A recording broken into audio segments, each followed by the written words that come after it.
All right, hey, what's going on, everybody? What's up, mi amigos? It's time for episode 32 of AEW All Elite again, TEW IX series, and yeah, what's going on, everybody? How's it going? How about them Winter Olympics, huh? Yeah, I guess we're just gonna get right into it today. I see here Thursday, 23rd July.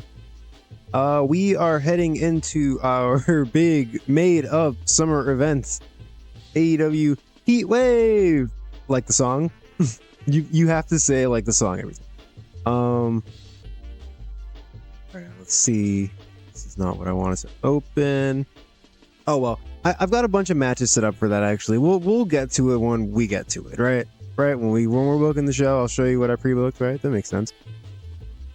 So I guess before we get to that, let's take a look. Is there any notes here? Yes, we're doing Dynamite Heatwave. Oh, we need to borrow Kaylee Ray from Stardom. Let's do that right now. Right now, so I don't forget. Alliances, Stardom. Yeah, we're just getting right into things in this episode. Propose Alliance loan. All right, lend me Kaylee Ray, please.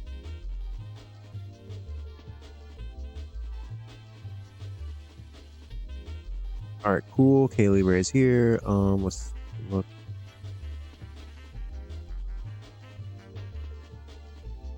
Works heel. No, I want her to be a face.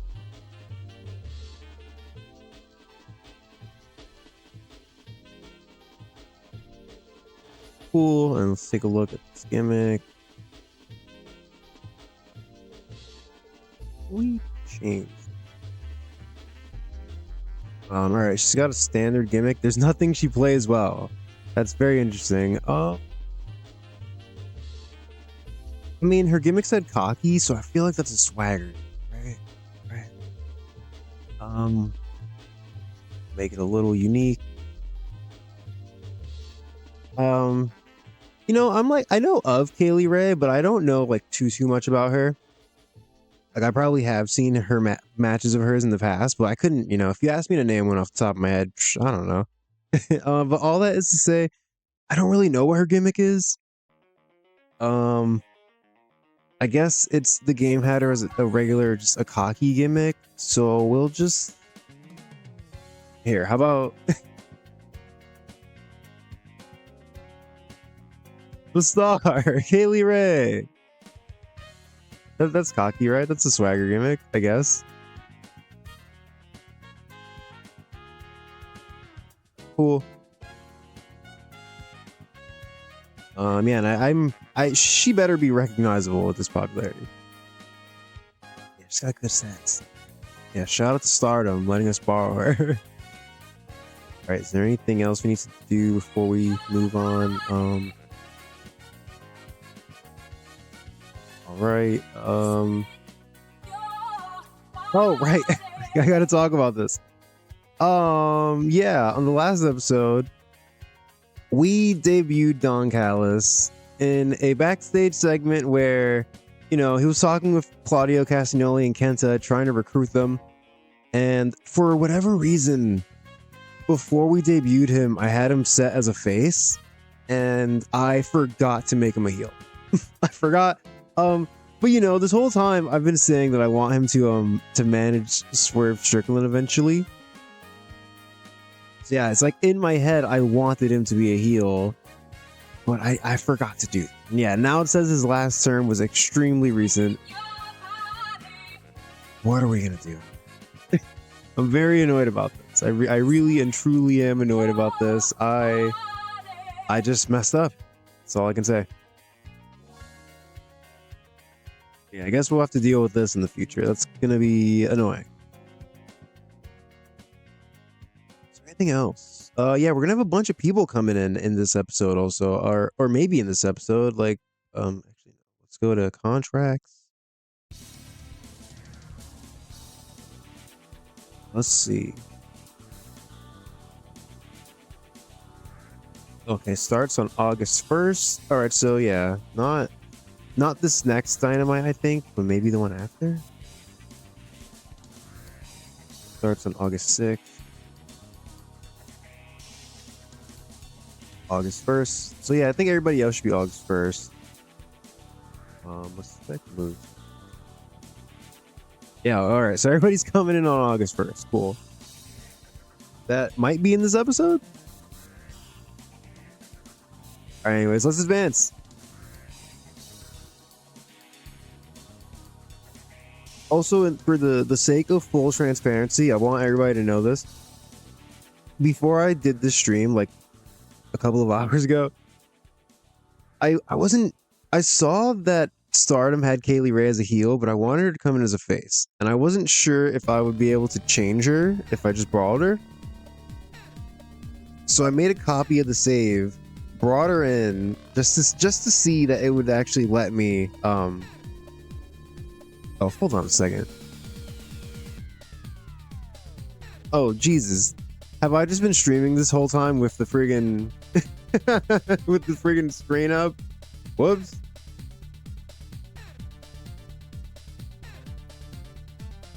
Alright, but anyways, I'm not gonna restart the episode. You guys heard what I was saying. We brought in Kaylee Ray. There, you didn't miss much. Here, do you want to see her picture? Hey, Kaylee Ray's there. Alright, sorry about that. Edge open school.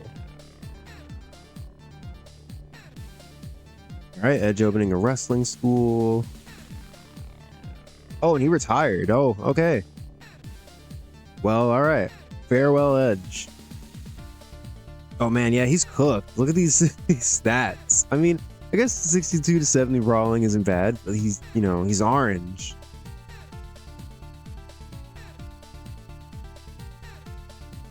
I mean, 74 pop, that's fine, but like, you know, I wasn't planning on bringing him in anyways, but yeah. Have your retirement, Ed. We don't want Damien Sandow. Recovery for Slim Jim. Who's this? Who the hell's Slim Jim? German wrestler. All right. I'm getting very distracted. We gotta move on. We've got things to book. Yeah, I guess while we're on going through loading screens, I can talk about AEW Heatwave. Yeah, we're gonna have the big three-way championship or world title match. It's gonna be Kenny Omega versus Jon Moxley versus AJ Styles. I hope that match does better than Kenny versus AJ did. I was really disappointed that we got just, you know, 80 there. So hopefully this match we can get, like, you know, I'm hoping at least a 90. It's like 3 top guys. You know, like an 80 is not a bad score, but when you consider friggin' Kenny Omega and AJ Styles, you know, kind of is. All right, our dev ran a show. Ricky Starks wrestled Tracy Williams to a draw. Interesting. Interesting main event. Speaking of Tracy Williams, does he still have that, he had some championship. Oh no, they took it off him? Alright, cool. Tracy Williams, get that ass up here. Oh, we're just gonna put him straight in the Dark Order.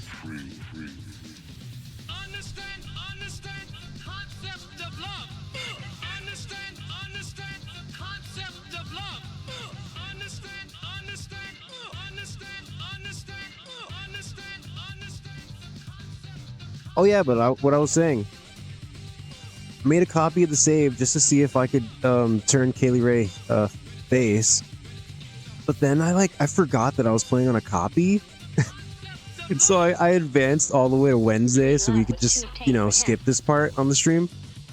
But then yeah, when I went to reload the game, I realized I was like, oh, I don't want to continue on the copy save. So yeah, that's my bad. I'm having an off day already, but it'll be fine.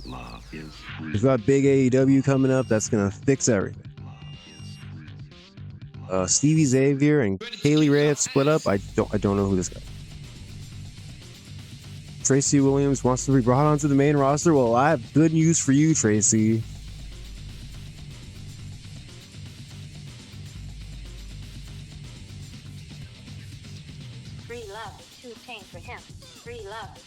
Oh yeah, but anyways, back to Heatwave. We're gonna have the Triple Threat World Title match. The Young Bucks are going to defend their tag titles against Jimmy Jacobs and Brody King. So that should be a pretty good match. I really don't know what to do there also. Like, it's like in my head, I keep going back and forth on like, you know, we could have the Young Bucks win and then they could face End Time at the pay-per-view coming up. Or we could just have the End Time win the titles and they can still rematch them at the pay-per-view. Like, there's a lot of ways this can go. Harry Silkin, released from ROH. Whoa. Was he not like this? Oh wait, no, I don't think he was the CEO. I think they removed him from that role. So I guess he was just hanging around still. I don't know. It's July 26th. Well, we have to remember to look at ROH once we get to August. See if they're ready to sell. Oh, they released Brian Gorey. Oh no, not Brian Gorey. Love is free. Love is free. In here, right?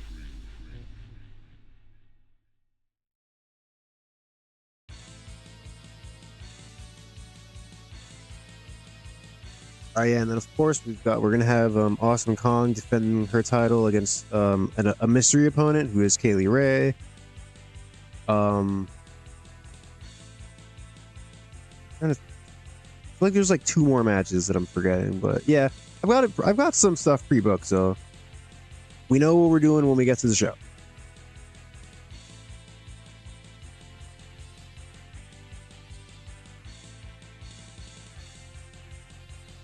All right, nothing too interesting here. Damian Sandow stayed in WWE. Oh, and everybody wants a pay raise. All right. These are all dev people. $60, sure. $60. Yeah, okay. Wheeler Yuta, $170. Woo. Big money. Wheeler Yuta wants to make $670. All right, cool. I like Wheeler Yuta. Dante Martin, sure. We're just gonna give all these people pay raises.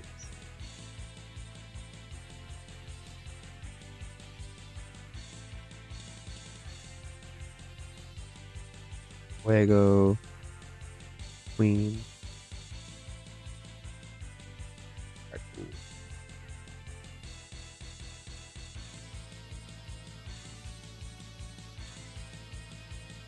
Oh yeah, we're also gonna do. We're finally gonna run Walter versus PCO. And what PCO doesn't know this, but it's gonna be his farewell to the company. Nothing against PCO, but you know, he's been here this whole time, and I just don't really have a need for him. You know, it's not like he's super over or super good. He's a fun attraction wrestler, I'd say. But yeah, I think it's time. He's gonna have this match with Walter, and yeah, then we'll show him the door. Michinoku Pro bringing in Chris Bay.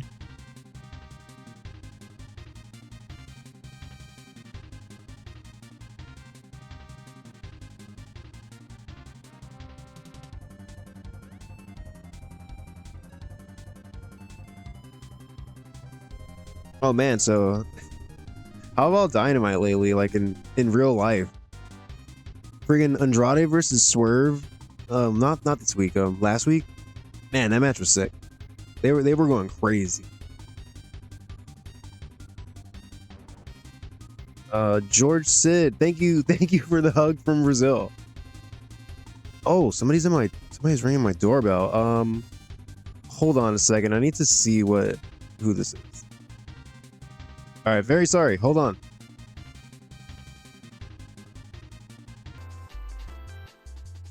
All right, I'm back. Yeah, it was a package for the people downstairs. Kind of annoying. The delivery people just will ring both doorbells. But yeah, it just kind of made me go downstairs for no reason. But in any event, Green Loco has gone from bulky to flabby. All right, man. What an update. All right, we've made it to Wednesday. It's time to book some AEW.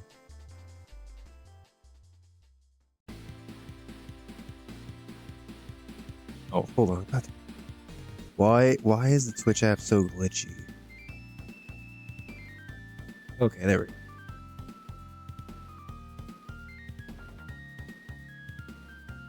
All right. Okay, so it looks like last week we were in the southeast, I think. Oh wait, no, we were in New England. Should we go? Let's see, May 20th. We haven't been to the Northwest since April.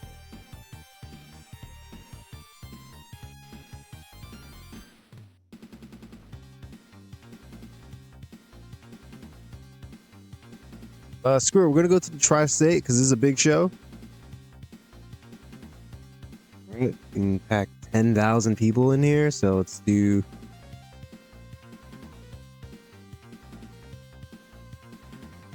know what? Yeah, let's go to. Well, there's gonna be a lot of open seats, but.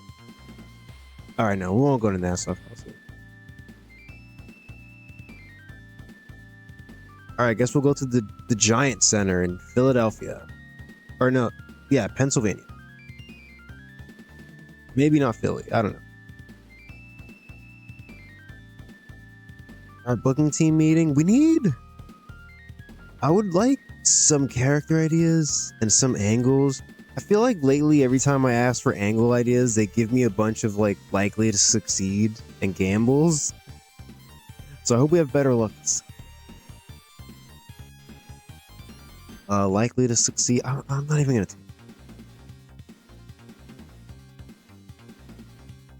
Likely for Kenny. I don't. Find angle. Safe bet for John Moxley. All right, you guys have anything not for John Moxley and Kenny Omega? Maybe?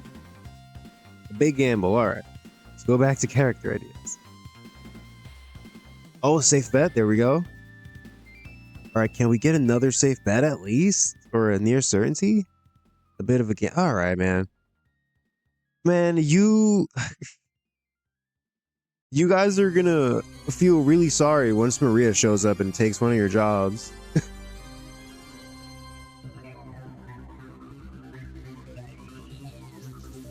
You know about pizza for everybody? I don't know if having pizza before wrestling is the greatest idea. Kimberly training Maxine Baylor and Bianca Belair. Cody training Darby Allin, MJF, and Private Party. All right, and that's it. Not much happening backstage this week.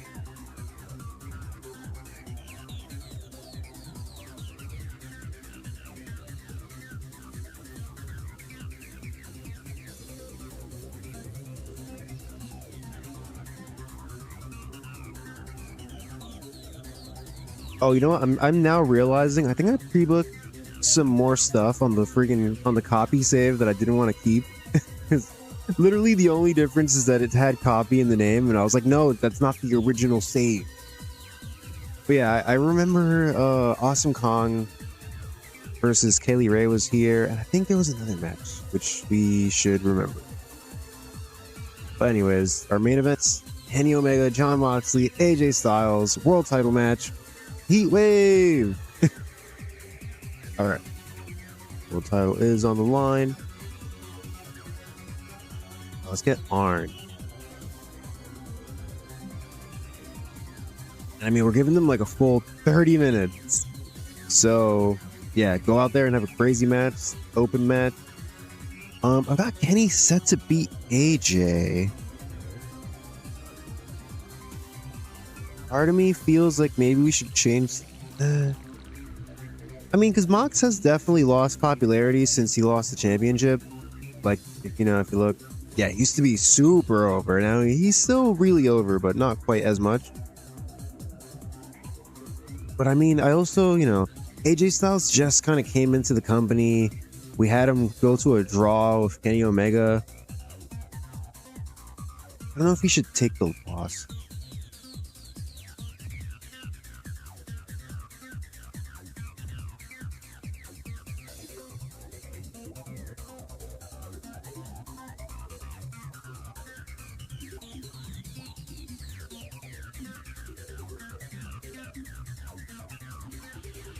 Oh yeah, we'll give the loss to Moxley. He is the heel in the match, so I guess it makes more sense. And so it's like, yeah, I just don't like the idea of having AJ come in and he starts off on a draw and a loss. You know, I know he like won a tag match in between there. He beat Pac in a singles match, but in terms of like big matches, he's not even winning this. But I don't want him to get pinned. We don't want AJ Styles to look like a jobber coming into AEW. But yeah, Kenny will he will indeed retain his title. Right now, our tag title match, we've got the Young Bucks versus the End Time, and yeah, you see, I didn't even set any way to win. I don't even know what to do.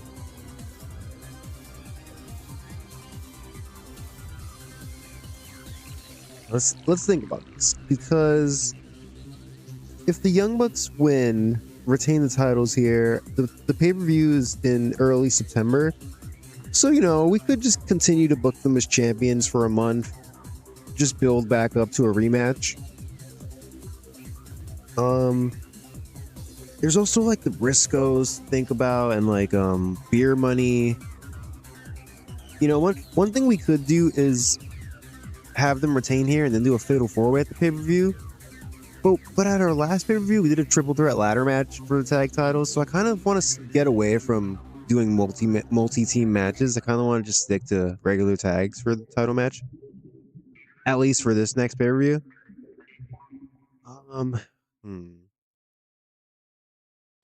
God, I kind of just feel like the End Time should win though. Let's take a look at their popularity.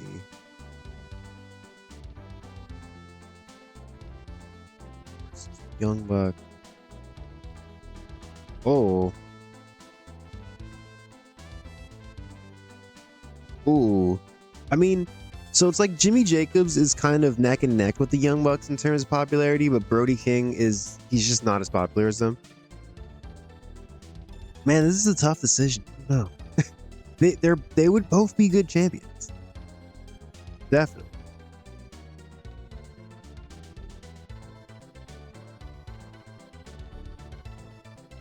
You know what? We're just gonna leave it like this, and we'll come back. We'll come back. If I remember. If I forget, the game will pick for us, and that'll be fine too.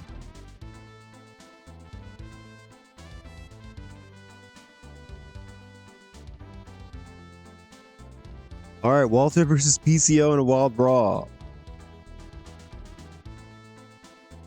All right, battle of the all caps names. Loser must go.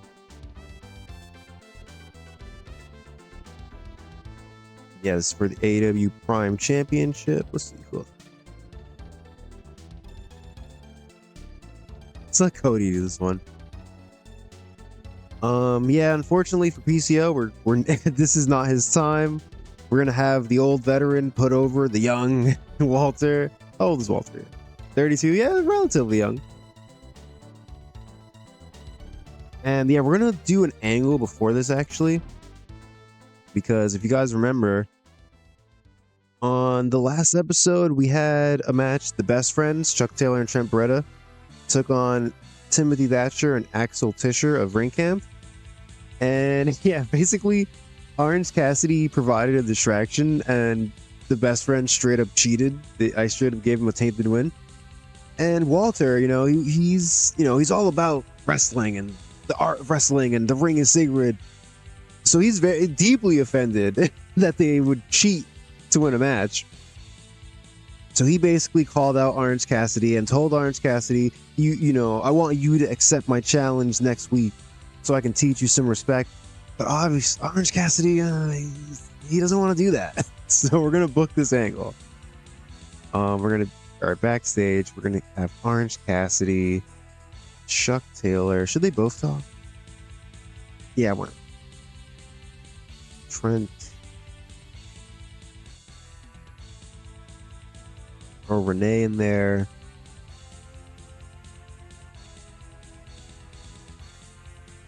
Yeah, so I imagine this is a backstage segment where, Chuck Taylor's like trying to hype up Orange Cassidy, like, oh, Walter, you don't know what you signed yourself up for, man. My friend Orange Cassidy is about to embarrass you. He's about to take that championship away from you. But, you know, Orange Cassidy, he's more laid back. So he's kind of just sitting there like, oh, do I have to wrestle him, though? Like, do I have to have this match?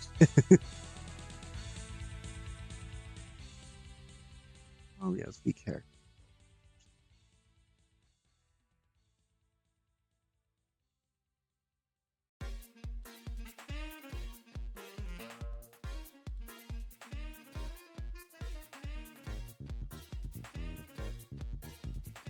Yeah, he doesn't really feel like wrestling, Walter. All right, and then I want to do a separate segment. Right, this one's gonna also go like right before the match.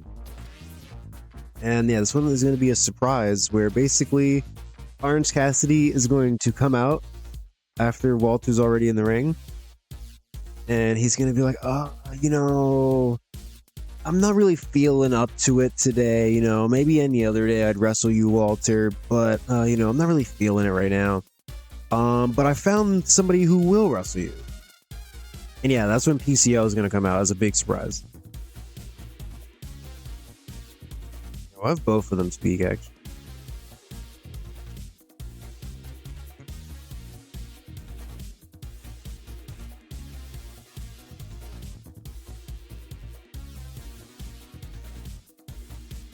Here, we'll give this 2.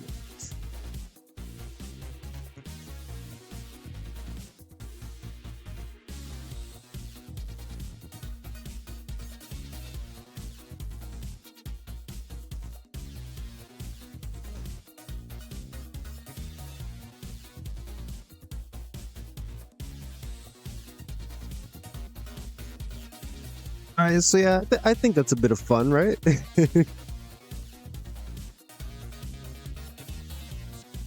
I'm sure Orange Cassidy would love to be the Prime Champion, but I also think that he wouldn't want to, you know, he's not out here trying to get chopped and powerbombed. All right, let's book the women's title match also. This is a stacked show. Women's World Championship. Let's get our... Oh, she's already on it. Sarah Del Rey.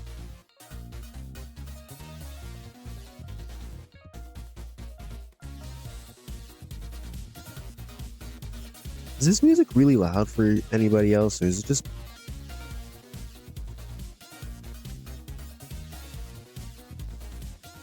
Alright, Awesome Kong, you will be taking on your secret opponent, Kaylee Ray. Alright. Probably number 13. And unfortunately for Kaylee Ray, she's not going to win the belt in her debut. But yeah, we're going to have Awesome Kong go over.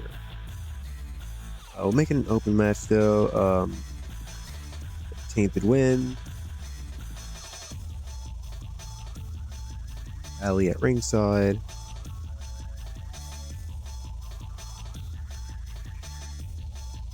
Here, we'll have the match end with, or we'll do managerial interference. Stokely Hathaway, once again, helping Awesome Kong get the win.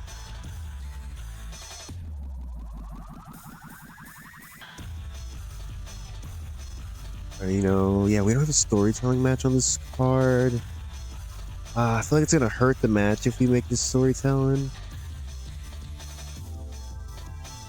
The Wild Raw. I think this is steal the show.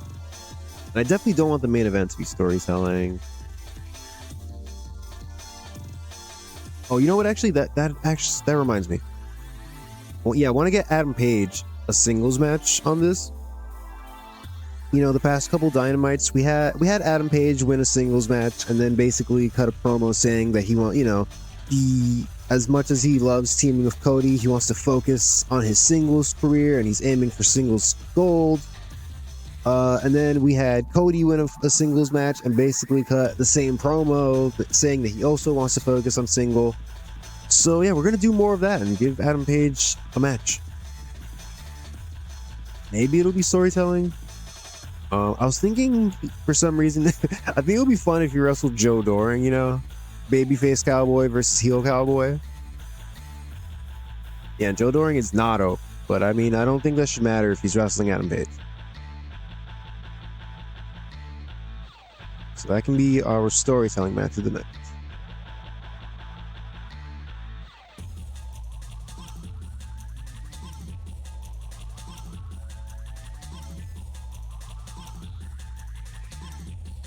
All right, I'm sorry, Joe Doring, but yeah, Adam Page is going to get the win here.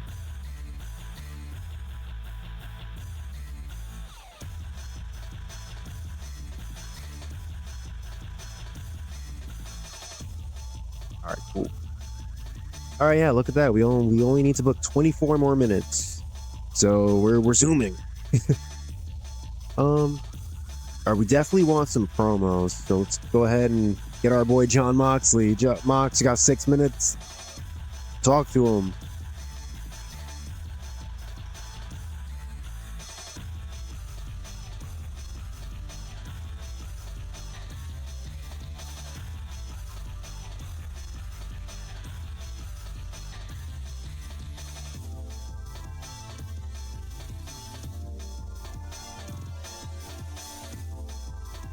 All right, and we're throwing it back to a classic here. John Moxley is gonna break everyone's neck.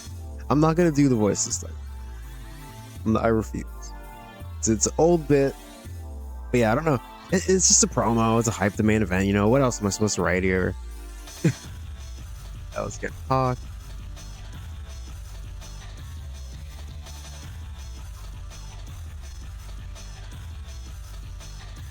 Kenny off screen. AJ off screen.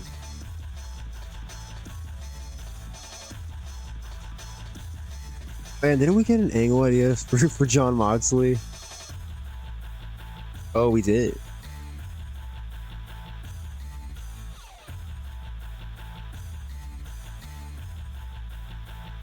Oh, I wrote rapid instead of rabid. Whoops.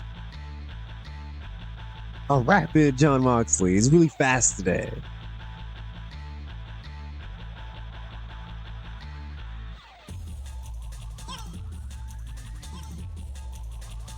We'll give AJ Styles a 4-minute interview.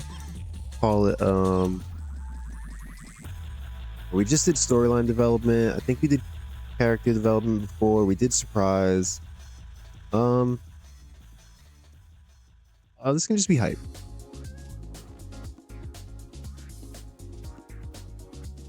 AJ Styles, character development. Melissa Santos, background player.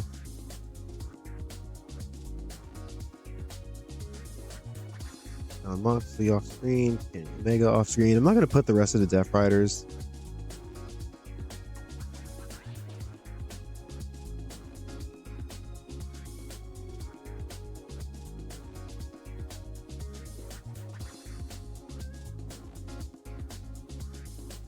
And AJ Styles, you know, of course he wants to be the champion, but right now he's really pissed off at John Moxley for the way we had them attack him the other time.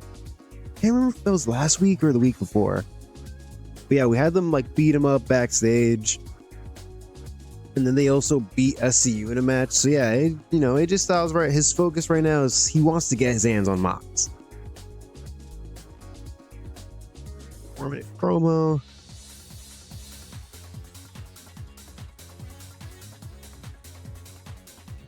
Kenny Omega should have a promo too, I guess, fine. He is the champion.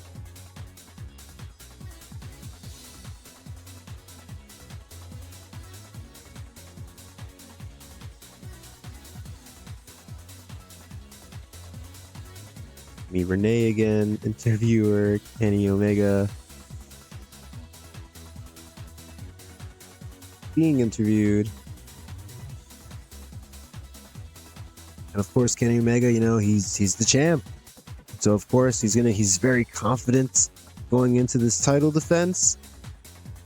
And yeah, basically his goal in this match, you know, AJ Styles wants to get his hand on John Moxley. John Moxley wants to get the title match.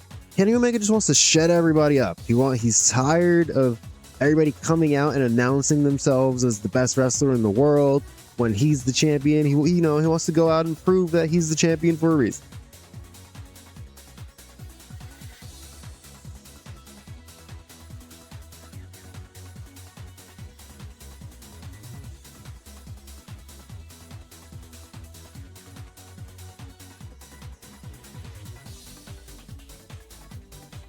And I think we have a Kenny Omega angle idea. Or did we get one and it was like likely to succeed maybe? Alright, cool. No angle idea for this. Whatever. No, he is the world champ.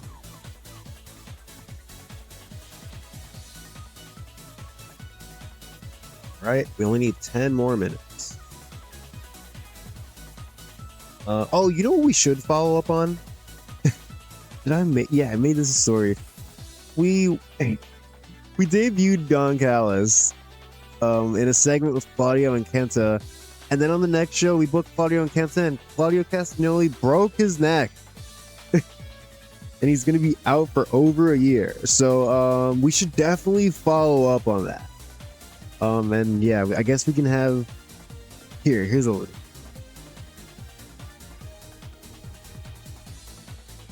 All right, my boy Kenta being injured. We haven't used the knee. So. Yeah, Kenta is being interviewed, and he's basically giving us an update on Claudio. And you know, he's like, yeah, you know, unfortunately, my tag team partner Claudio Castagnoli has suffered a very serious injury to his neck, and he will be out of action for a year. And I just want to say, Claudio, I'm so sorry that you got hurt. You know, but I can't wait to see you again. I know you're gonna come back from this. And yeah, then we're gonna have Don Callis interrupt. Yeah, 1 minute serious.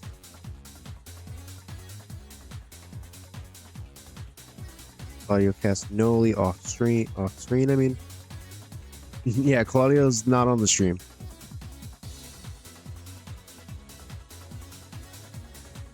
Workers. We're gonna do a second part. Let's be. I feel like this should be character development for Don.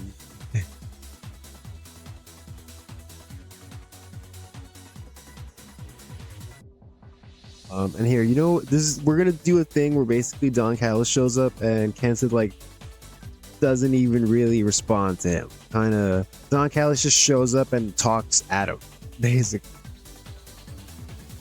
Yeah, imagine Don Callis, he would show up and he would be like, "Oh, Kenta, I heard about what happened to Claudio. Oh, what a tragedy. Oh, I can't believe it. But you know, Kenta, you know, one man's loss is another man's gain. And I think for you, this could be a great opportunity to join me, Don Callis, and break out here at AEW as a single star. You know, you are a huge star in Japan. You're a legend over there. You know, these people, they don't know about you. They don't know about your legacy. But I do, Kenta. If you join me, I can take you to the top. You know, championships, tournaments, whatever you want. We can find you a new tag partner." You know, Kenta, you know, he's kind of like, I don't really know. And Don Callis is like, again, you know what? Just think about it. I know your partner just got injured. I know, you know, it's a bad time, but give it some thought, you know. And he gives him a business card. He's like, "Here's my number. You know, when you're ready to talk business, you know, let me know."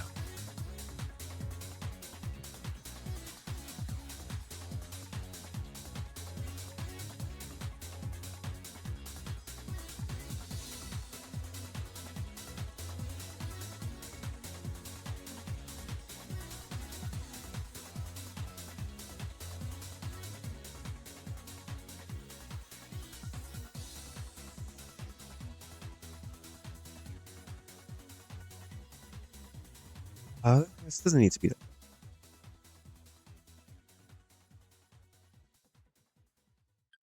All right. Only 7 more minutes. All right, really booking this show. Top speed.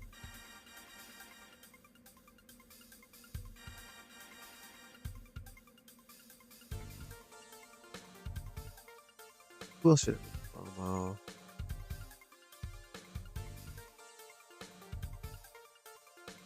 Man, I still don't know what I want to do with this match.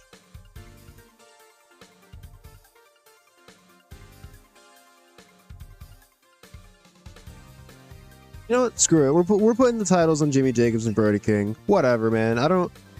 I feel like no matter who wins here, we have so many tag teams. It's not, you know, we're not hurting for title matchups, you know? So screw it. Here you go, Jimmy Jacobs. Here's a championship for you. Congratulations. Open match. David win. We're gonna have interference. That's Punishment Martinez, of course.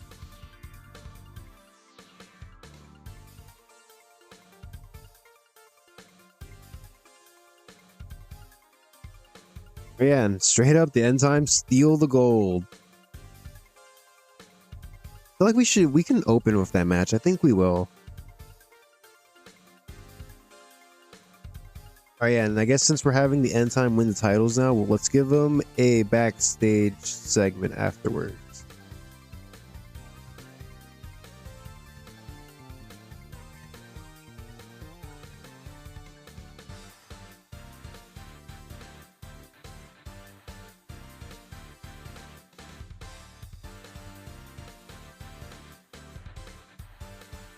Surprise, and we'll do story. I think I've used each content type at least once, except for comedy. And yeah, except for comedy and generic, I think I've used all of them once. So we'll use storyline development again.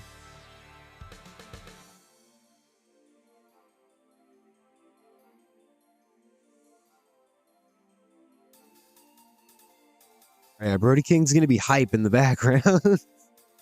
We'll have it be a Renee Paquette interview where she's like, you know, I'm here with the new tag team champions, the end time. Give us your thoughts on winning the tag titles. And yeah, he'll cut a typical Jimmy Jacobs promo, except this time, you know, they have the tag belts. You know, and he'll say something like spooky, like, oh, we are ready to usher in a whole new era of darkness into AEW.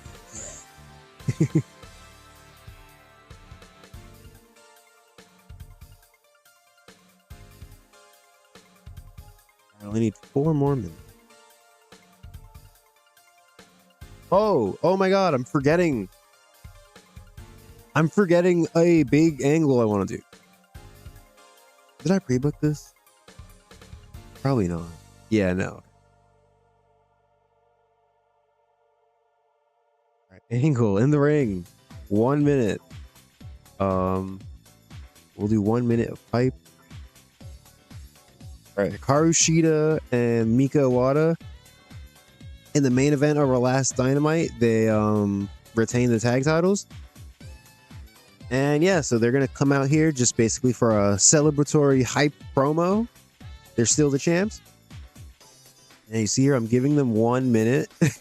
And that's because before they can even say too much, 1 minute is basically them making their entrance to the ring, getting on the mic, and being like, oh, hello, everybody here in Pennsylvania. We're the Shining Samurai. We're still the women's tag team champions.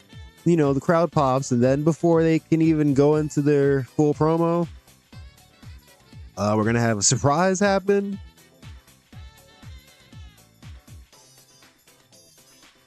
Four minutes. Hikaru Shida. Background. Wada background. It's time for AJ Mendez to finally make her AEW debut. AJ Mendez. Let's see. All right, you see here, I gave her the gimmick Revolutionary Woman. It's a swagger gimmick, although she plays offbeat and stable well. Maybe we should do that.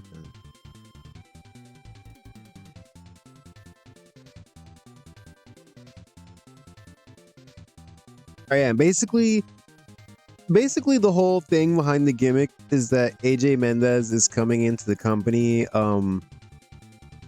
kind of as a bitter veteran, where she's like, she starts off the promo kind of positive, like, wow, wow, what an honor it is to finally be here standing in an AEW ring in front of all these AEW fans and standing across from the AEW Women's Tag Team Champions. Wow. And she's going to put over the AEW Women's Division and the Women's Tag Team. But then the promo's going to take a turn. It's going to get sour where she's going to be like, back when I was wrestling, when I was paving the way for all the women in that locker room right now to even have the chance to wrestle somewhere like AEW, why I wasn't afforded such opportunities as tag team titles. I had to fight and scratch and claw backstage every week with a bunch of senile old men to even get on the show. This locker room, they've got it so easy and they don't even know it. And also, yeah, well, I don't understand why she has cooled momentum when we haven't debuted her. It's really annoying. We get her a creative idea. Oh, yeah, I didn't finish the promo. Basically, she's just gonna kind of go into being real bitter about and saying that she doesn't get the credit she deserves for the women's revolution stuff. Yeah, she's gonna basically cut this psycho promo on them, and then before Hikaru Shida or Miko Iwata can even respond, she's just gonna, mic drop and she's out. And yeah, I imagine Hikaru Shida and Miko Iwata would just be left standing there very confused. Like, all right, well, what was all that about? Oh, we've got a safe bet. All right, yeah, we're gonna have to use it for her because I don't understand how she's at cooled momentum before she's even debuted, but that's not ideal. So let's try to get her up to at least neutral, please. A success.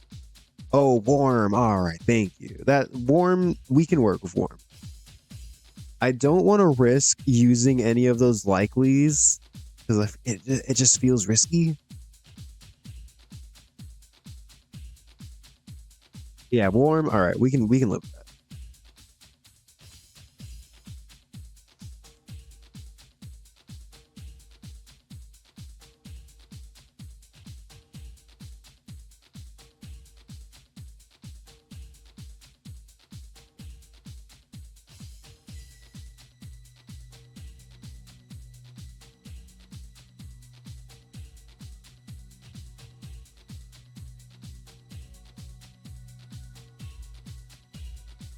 And we definitely don't have an angle idea to use for this. So AJ Mendez, just show us what you got.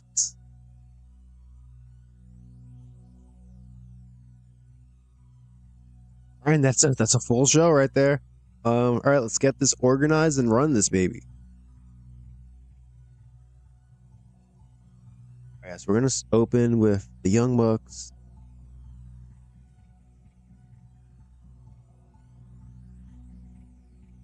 Go into the AJ Styles promo.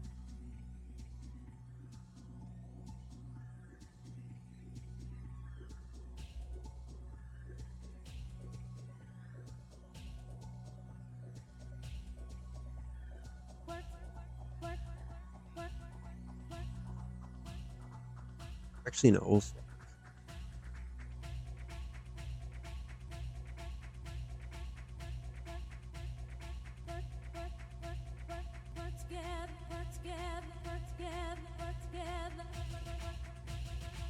All right, and you guys know how much I love having the John Moxley promo right before the main event.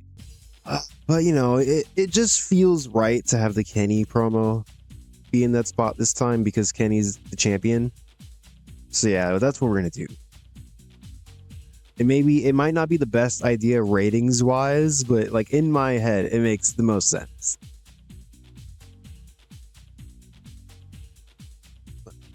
Where?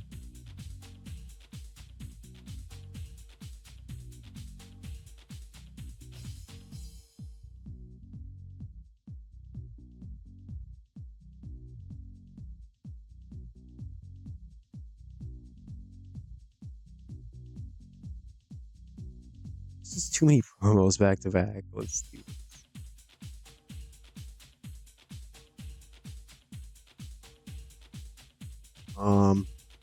All right, yeah, at the risk of it being bad, like always, let's get.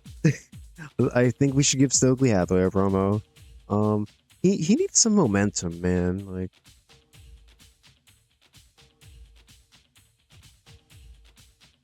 God, maybe we could try one of the likelies on him. Screw it. If I do it fast, the game won't. I don't. It was a success. Oh, more momentum! Yay! All right. I confused the game by clicking things quickly. Yeah,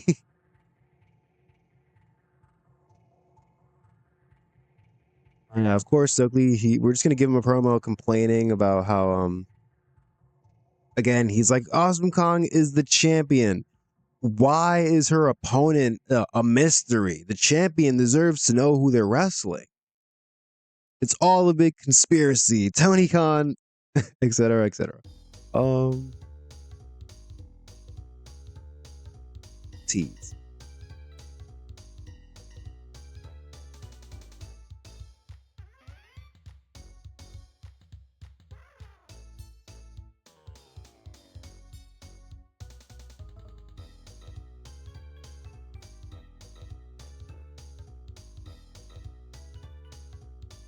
Big Stoke. Or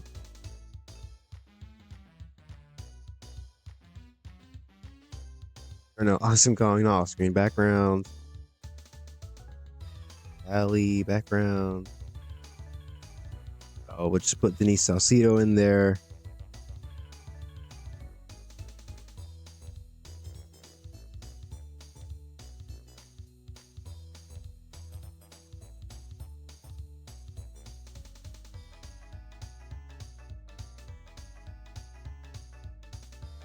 I'll have this be after this, and we need to move this somewhere else, I think.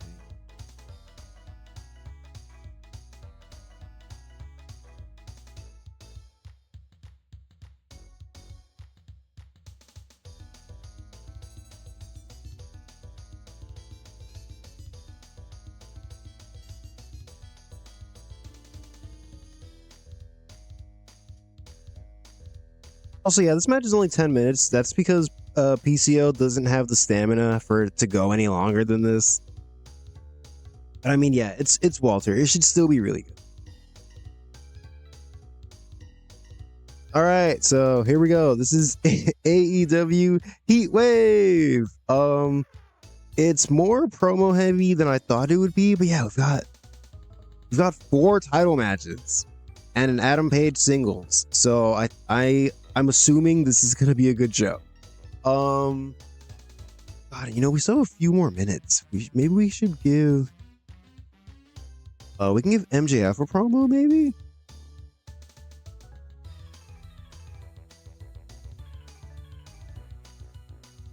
So yeah, Cody is not on the show at all, I think.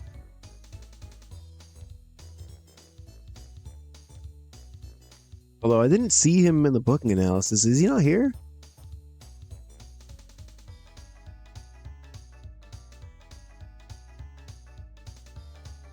Yeah, why is Cody Rhodes not here? What am I using him in something?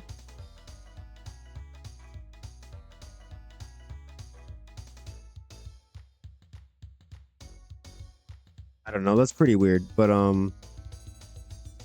mean, yeah, is he here?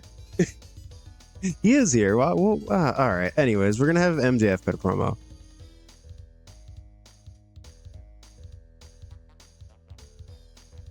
Of course, it's gonna be one against Adam Page, and he is still recovering. So we're just gonna give him 2 minutes outside broadcast. Like video, character development. Oh yeah, can we do oh, pre-tape, there we go.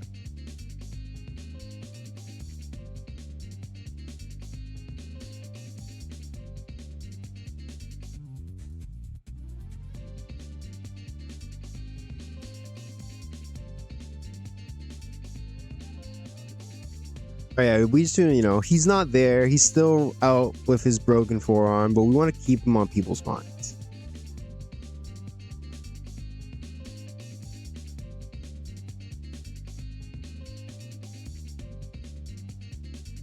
All right, so yeah, a very promo heavy special episode of AEW. God, I don't. What did we get the last couple weeks? I don't even know. We got an 85 last time. Wow. And a 79. All right. I mean, I really would like for this show to get like a 90 or something.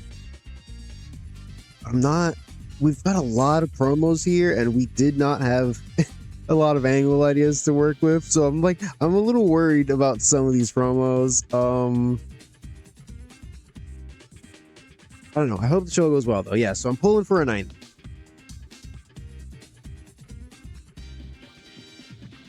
Yeah. You know what? I was thinking about doing a pre-show match, but we're not even going to do that. We're just going to run this.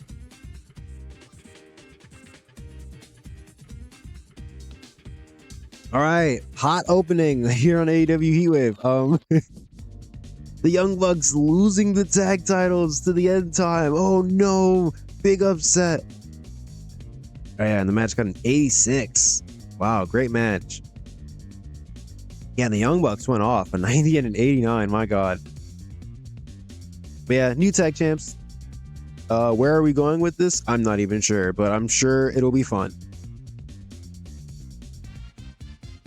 All right, backstage AJ Styles promo gets a 55. All right, man.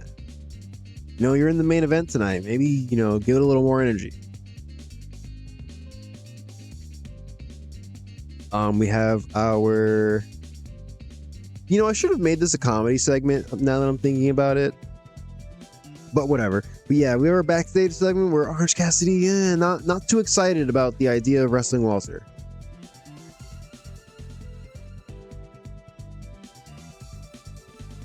All right, and yeah, we have our cowboy versus cowboy match. Adam Page picks up a win over Joe Doring in a storytelling match that gets a 76. Not bad. Not a bad match at all. Yeah, just more of Adam Page furthering his singles run in AEW. All right, and the pre-taped MJF promo from his living room only gets to 66. Not great. A little weak for MJF, I must say.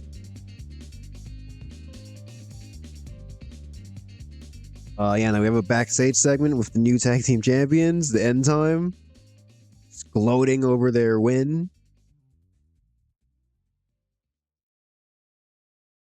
Oh, hey, all right, and the debut of AJ Mendez cutting off the Shining Samurai promo. It's an 88. I'm really glad because you know, we've had more than a few people come in with popularity and mic skills, but still not give us good promos. So it's kind of a relief that for once the person with good mic skills actually cuts a good promo. So yeah, shout out to AJ Mendez, the revolutionary woman. I want to check something actually. For the love of God, tell me that I made her a heel. Oh, thank. I got. Yeah, ever since the Don Callis kerfuffle. Kerfuffle? Yeah, I don't trust myself anymore. All right, Awesome Kong whining backstage gets to 68. All right, and Awesome Kong defeats her mystery opponent Kaylee Ray in a match that gets a 76 and makes defense number 2 of her women's title. I was about to say tag title. Not the greatest match ever, but also not the worst. Kaylee Ray got a 57. That's pretty solid. How is her gimmick getting stale? She just got here. All right, we're gonna change that stale gimmick though. Oh, an initial rating of 4. All right, man. All right, that's very unfortunate. We're just gonna move on.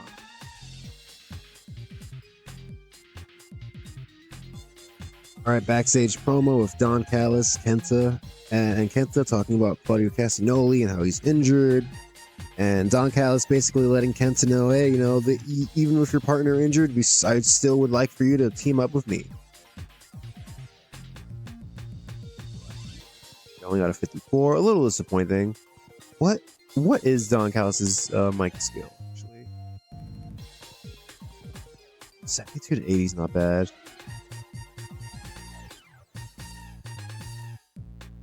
Although, to be fair, Kenta also spoke in that, and I don't know how good his promos are. Oh, a 93 Mox promo. Damn. John Moxley listening to all these mid-ass promos on the show, and he's like, let me go show these idiots how it's done. A 93. Ooh. Maybe we should put the title back on him.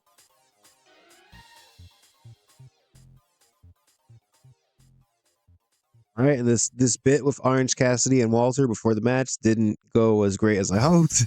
59. Hey, all right, and Walter picks up his win over his own surprise opponent, PCO. An 80, and 80's fine. 80's pretty good.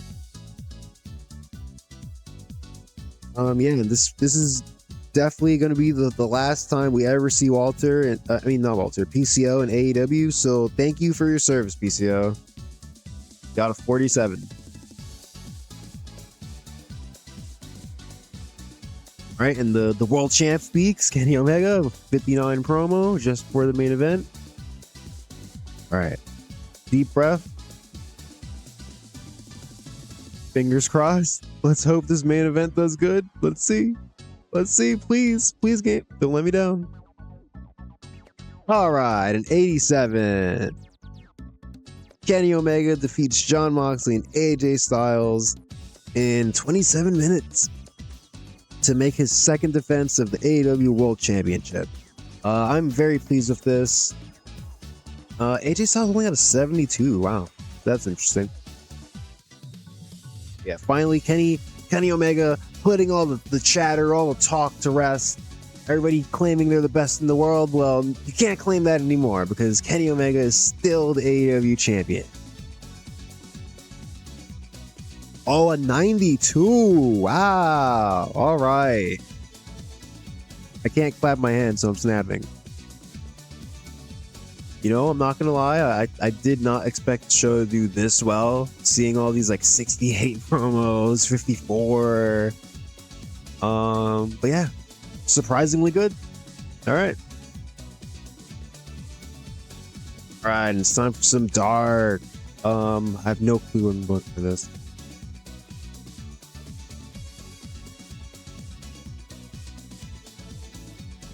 All right, Dark Heatwave edition. Oh, why did I? Oh, I guess I pre-booked these angles, but put them on Dark by accident instead of Dynamite. All right, actually, I do know one match I want to do. We're gonna have Hannah Kimura and Martina. Hannah Kimura is a face now, so we're gonna have them on Dynamite wrestle Kimberly and Jessica Havoc. So I want to give Kimberly and Jessica Havoc a win here. Let's see, who can they wrestle?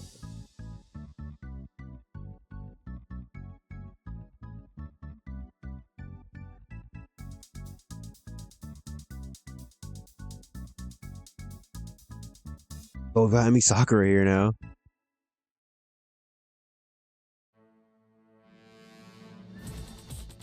I need to see who's a face. Julia is a face.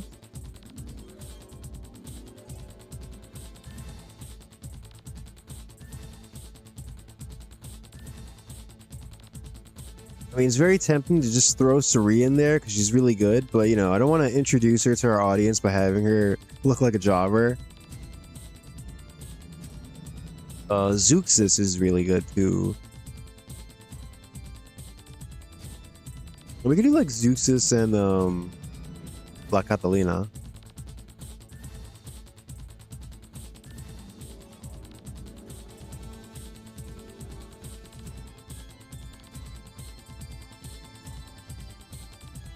It's gonna be Kimberly and Jessica Havoc, and they'll be picking up a win over Zeuxis, La Catalina.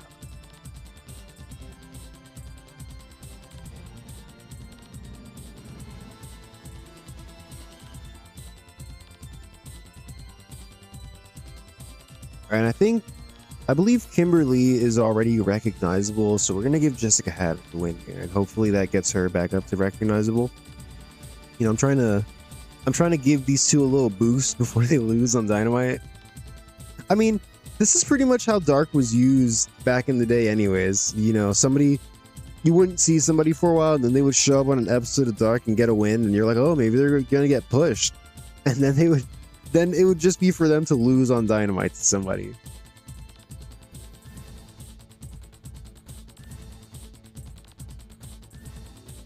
These two are gonna get the win. Oh, let's put Alice and Kay at ringside, I guess.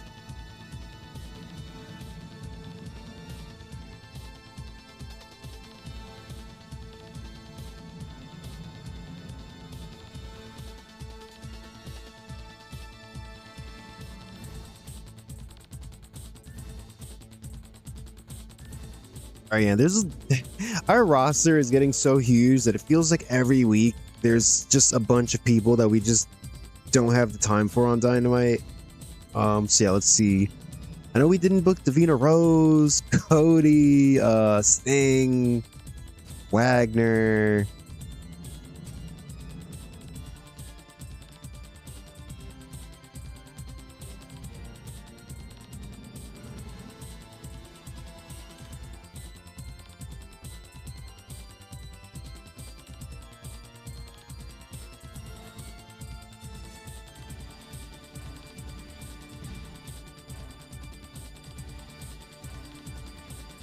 Kenta's here. He can wrestle a singles match, maybe.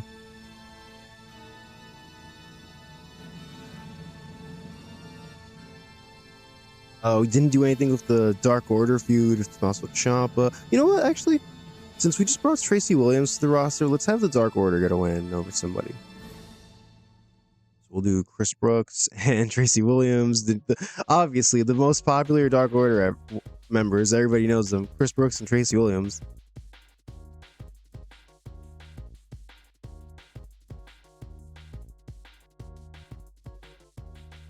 ELF Phantasma, you should be gone by now. I really don't know what I'm doing with him. I was thinking of waiting until Andrade got here and just having Andrade squash him, but I feel like that's not even going to do anything for Andrade's popularity. He's already like a lot more over than this. I think he's like in the 70s.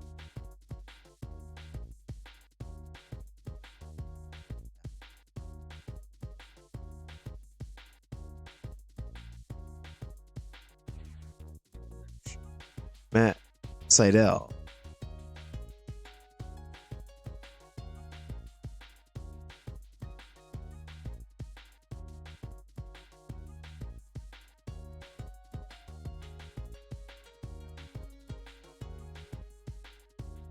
All right, you know what? We'll give Tracy Williams the win. Something we are likely to never do ever again. This will be an open match. We'll have him get a tainted win. Side interference. We're gonna have Matt. Yeah, we're gonna have Matt Sydal hit by Ultramantis Black.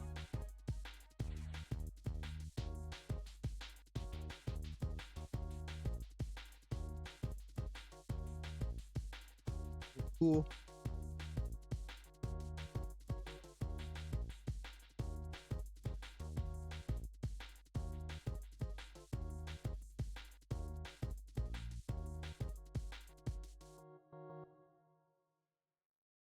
So yeah, speaking of Andrade, who shows up in 3 days. You know, I've been thinking of what I want to do with him. And, you know, I know I have a lot of teams that are just a bunch of luchadors teamed up together. But I kind of want to do like Andrade teaming with Garza Jr. and Humberto. I believe, because I remember I looked at Dev at one point, and I think they had turned Humberto heel like on their own. So that kind of just gave me the idea. I was like, all right, screw it, we'll turn Garza Jr. heel too. Or yeah, so he's also heel. And you know, we've had these guys since the beginning, but we've never like really given them a shot. So I think, you know, this could be a good time. try to bring these guys in, see if we can actually get them over. Or at the very least, you know, just let them have decent matches teaming with Andrade. Yeah, Humberto got a 66 on this Riot show. Garza.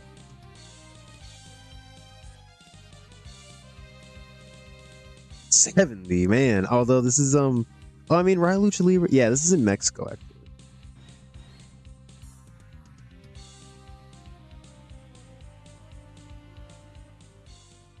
I mean, yeah, either way though, that's probably what we're gonna do with these guys eventually.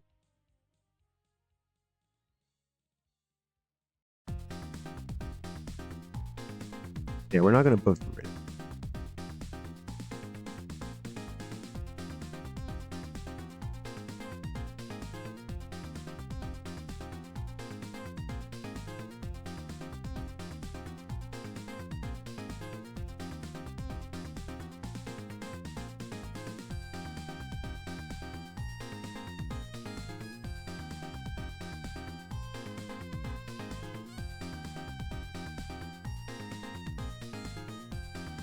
I don't think.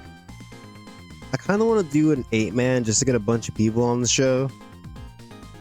I was thinking we could do like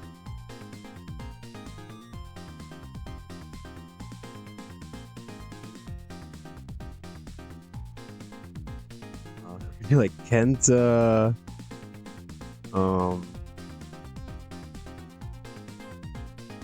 do Kenta, Wagner, Ray Phoenix, and Penta. They can take on Brian Cage, Joe Doring, and 2 other people.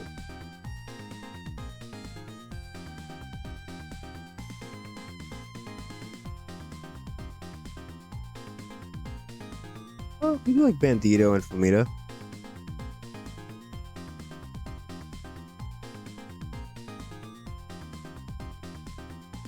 Oh yeah, we have obviously never booked this match. I'm pretty sure we booked these 3 versus Bandito, Flamita, and Black Taurus pretty recently. And you know, we just did Kenta versus Brian Cage and Joe Doring where Claudio got injured. So you know, there's history between everyone here.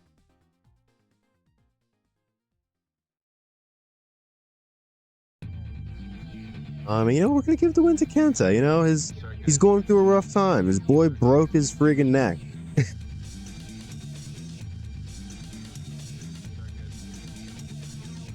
Wish we have lost. You know, we'll give it to Flamita.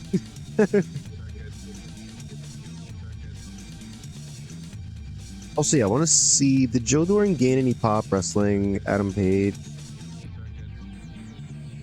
Oh, his popularity went up like 1 point in a lot of places. All right, that's something.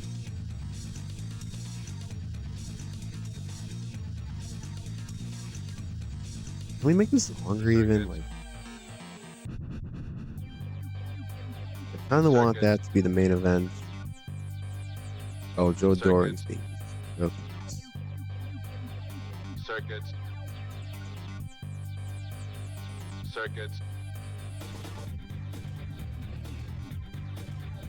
Man, yeah, it makes me feel bad that like all my luchadors have been caught in the AEW Dark Vortex.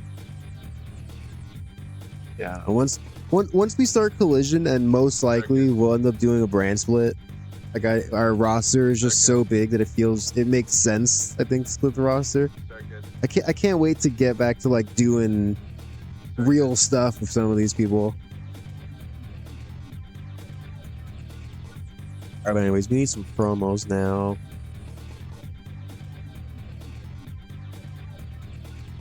Let's give the Dark Order a promo. Circuit. Circuit. Circuit. Circuit.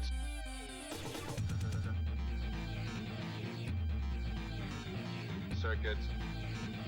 Circuit. Dark Order is many, the Dark Order is mighty. Circuit. Circuit.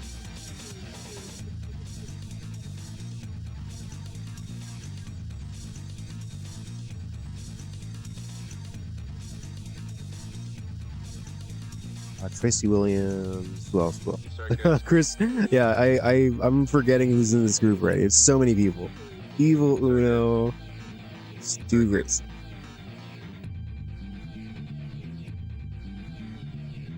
Oh, yeah, this can be in the ring, but right before like the Dark Order. And then yeah, I imagine like after Matt Sydal and Mike Bailey come out, we could just pretend that Brody Lee, Evil Uno, and Stu Grayson all leave, and just kind of Ultraman Black stays behind to manage these two. Circuit. Circuit.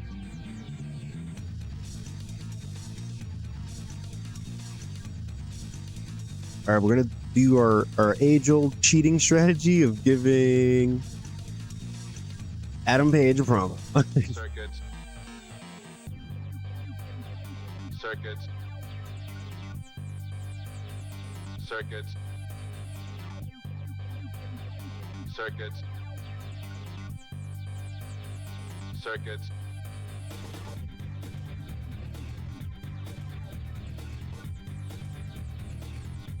Adam Page so far on, in his big run focusing on singles glory is up 2-0. He beat he beat Psycho Clown on Dynamite a few weeks ago, and we just had him beat Joe Doring. And yeah, he doesn't plan on stopping his momentum right now. I'm being interviewed by Renee. And we'll just put MJF off screen so it can advance the storyline.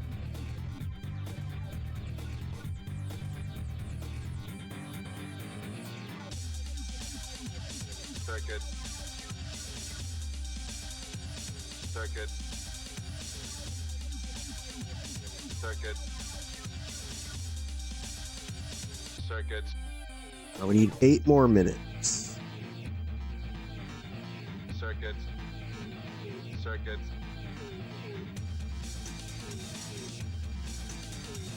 Circuit. Circuit.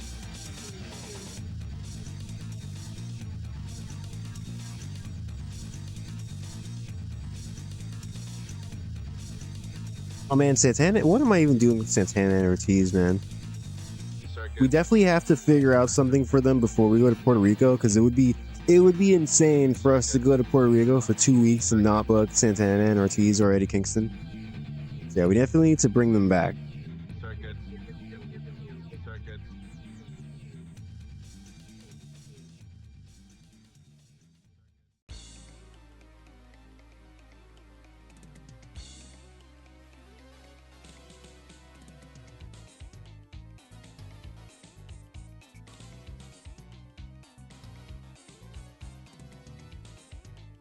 Here we'll do a backstage segment with Tommaso Ciampa and Darby Allin.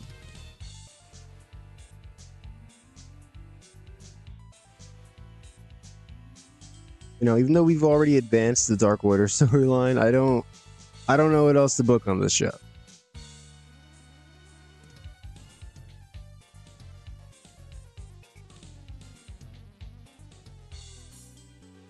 Five minutes is way too long. Give them 3.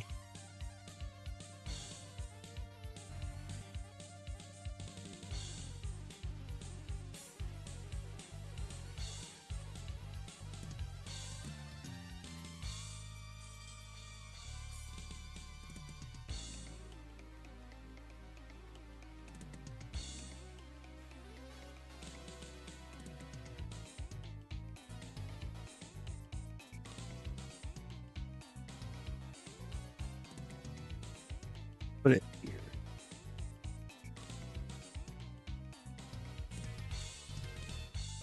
Can I take a look at our storyline real quick?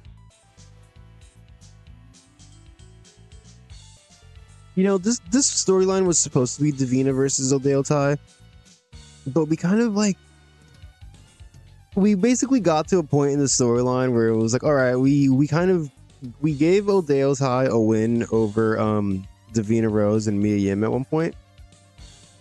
But then I was like, what are we gonna do? Have them beat her in singles matches? I didn't really want to do that. So it's like, so kind of Davina Rose just kind of isn't really in the storyline. Actually, we should just remove her.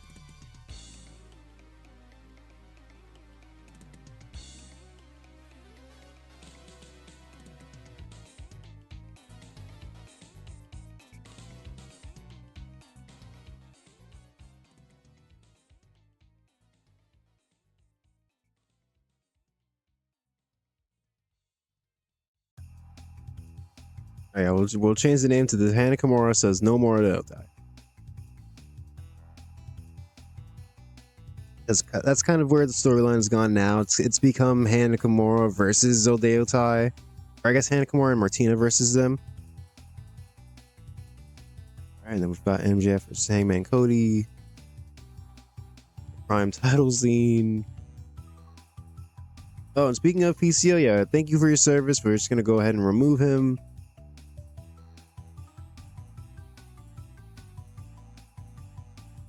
Oh, we should give a promo to the Briscoes. Yeah.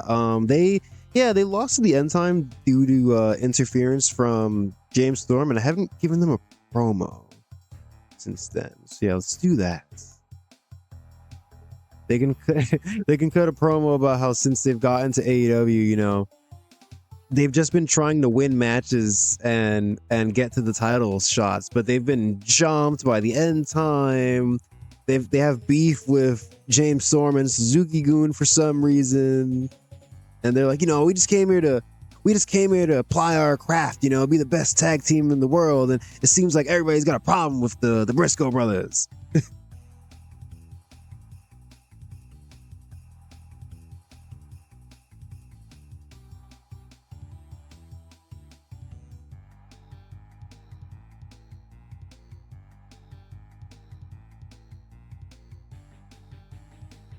Oh, hello, Lucas, and thank you very much for following me here on Twitch. I very much appreciate it. And speaking of the YouTube, yeah, you may have noticed I posted a YouTube short recently. I don't know if anybody cares about shorts, but I mean, I figured it's worth giving a try. My goal is to try to put out one short a week, maybe, and just see if that'll attract more people to watch my videos. It's an experiment. We'll see how it goes. If it turns out that it's not really making a difference, I might stop doing it, but it's something to do. All right, the Briscoes.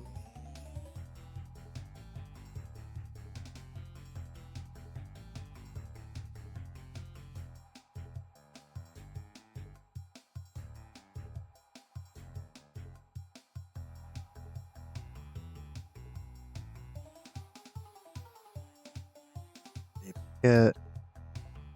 Jay Briscoe, you're the one with the mic skills. Please speak. Mark, you just hang out. James Storm off screen. Jimmy Jacobs off screen. Brody King.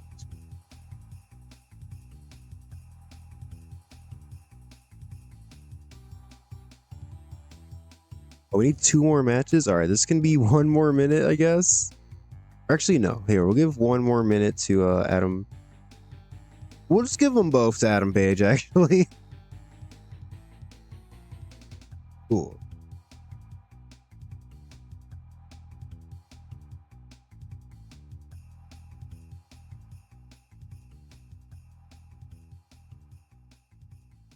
All right, 55 minutes, 73%. I don't know, man. I feel like with all these Dark Side book, my main goal is just to stay above a 70. If there ever comes a time where we're like consistently doing in the 60s, then I would be worried. But it's dark. So yeah, we're shooting for a 70. Nothing too crazy. All right, we opened the show for Dark Order promo. Ultramantis Black enjoyed the freedom to go off script while he was just working the crowd. he was really freestyling his working the crowd movements. All right, and the new Dark Order, Chris Brooks and Tracy Williams pick up a win over Matt Sydal and Mike Bailey. Decent match, 67.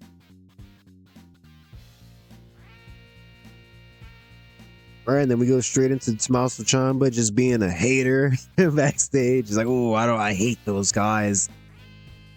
We can't just have a cult running around."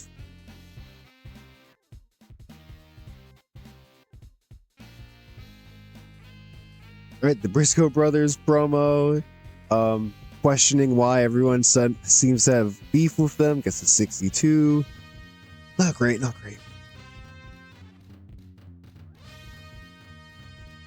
Kimberly and Jessica Havoc picking up a win over the developmental talents Zuxis and La Catalina to 65. This was mainly just to get Kimberly and Jessica Havoc a little momentum going into Dynamite, where they're gonna lose.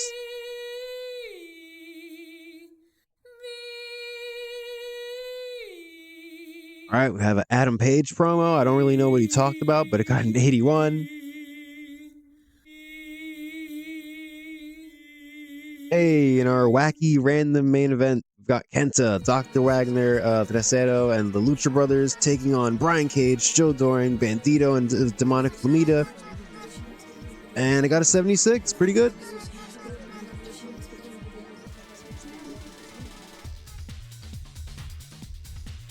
Oh, a 78. Whoa, that's a good rating for Dark. Hell yeah.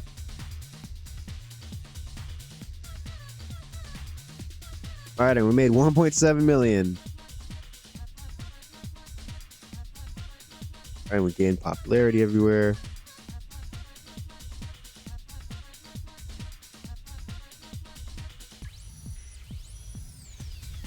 All right, some successful shows we had there.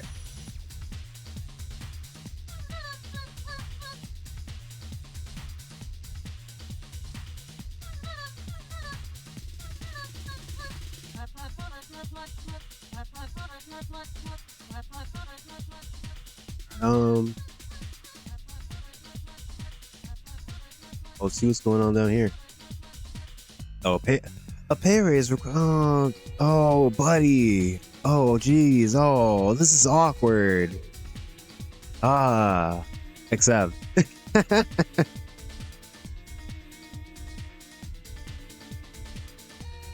right, Hazuki, sure. That's a lot.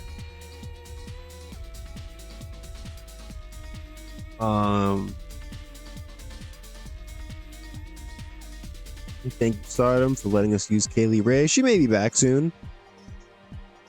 You know, I could see us using Kaylee Ray to do some stuff. She's got some popularity, and, you know, she wasn't terrible in that match. 9 million viewers, my goodness. AEW taking over the world. All right, and now let's go. Let's go rip off the Band-Aid. Hey, PCO. Yeah, that was a pretty good match we had last night. But, you know, hey, the company's moving in a certain direction. And, you know, we have to unload some baggage. So get the hell out of my locker room. I tried to word it nicely, but all right. All right, sorry, buddy. All right, rest in peace, PCO. RIP. Pour one out.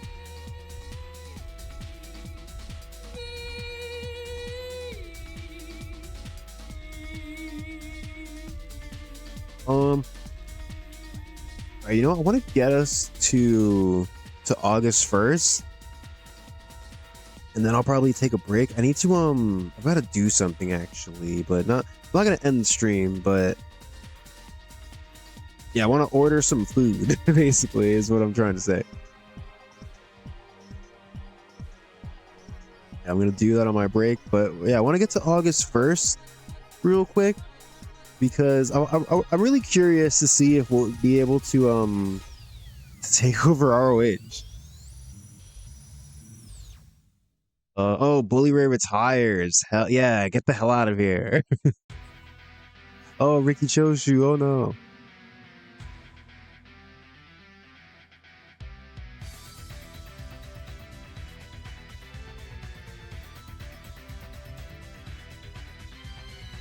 Oh yeah, because if we can buy ROH, that might be what we do for the rest of the stream. Just buy ROH and figure out what the hell we're gonna do with that.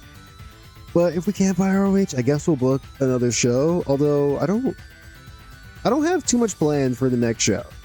I'm not gonna lie to you guys. I know I want to do like a promo of Hana Kimura. Yeah, that's pretty much it. And I mean, maybe, you know, maybe debut AJ Mendez.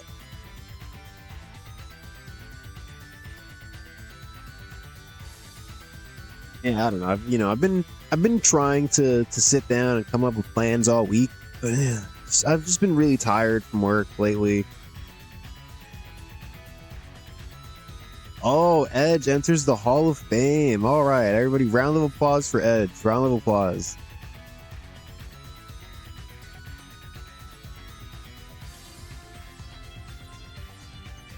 PWG Anniversary 17. Let's see what they booked. Oh, the picture says 16. That's pretty... Bandito versus Brody King. Oh no! Brodito implodes! Bandito defeated Brody King for the PWG World Title. Jeff Cobb, Jonathan Gresham, Ethan Page, Trevor Lee, and IWTV Independent Wrestling World Title. Nightmares versus Team Murder. This is a weird assortment of dudes, I must say.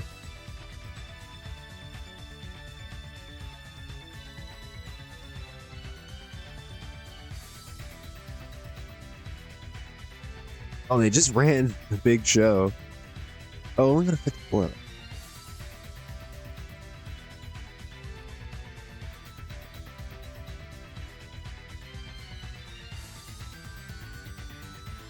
All right, there's a lot of emails. Andrade is here. Brody King, Loans Beyond. Cash Wheeler's here. Chris Hero is here. Christian, who we did not sign. I'm just getting an update that he left WWE. Dax Harwood is here. Finn Balor is here. Flip Gordon, who I completely forgot we signed them, but yeah, we signed them for Dev. So Flip Gordon is now in Tallahassee. Lisa, we did not sign, but he's left WWE.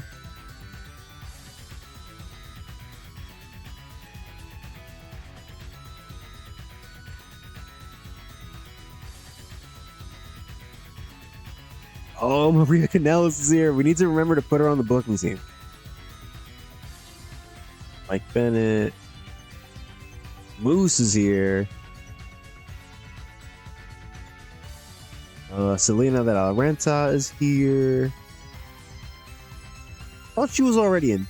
Oh, she was already there in depth.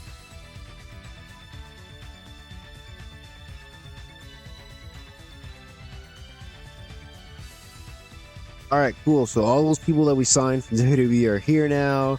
What am I gonna do? All right, now, before we do anything though, it's time. Everybody, cross your fingers. I need you to cross them tight, and I need you to pray. Pray with me that the TEW gods will smile upon us and let us friggin' buy ROH right. Damn it. Oh man, what's it gonna take? Like, you guys are $8.2 million in debt. What do you mean you're not in a bad enough financial position? Like, you only made $200,000 last month. You're $8 million in debt. Ah, man. All right, I'm not gonna lie, that breaks my heart a little because that means we're gonna have to figure out what we're booking on Dynamite. So I am going to take my break. and reconcile with the fact that I need to book more matches. So yeah, don't go anywhere.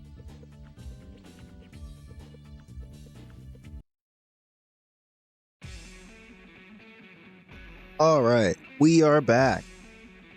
Sorry if that was a bit of a longer break.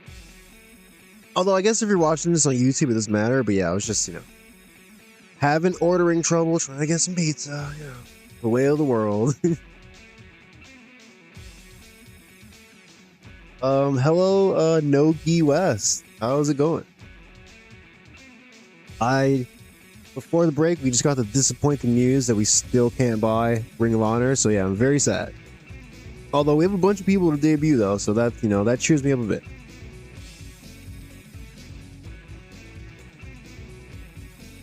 But yeah, I really don't get that. Like, can you be a writer for my AEW? I guess. I don't know. I don't understand how ROH they're 8 million in debt and they've been 8 million in debt for like 3 months. And freaking yeah, they've been in debt for 3 months and they still won't sell to me. It's like, how are you guys even running shows? You're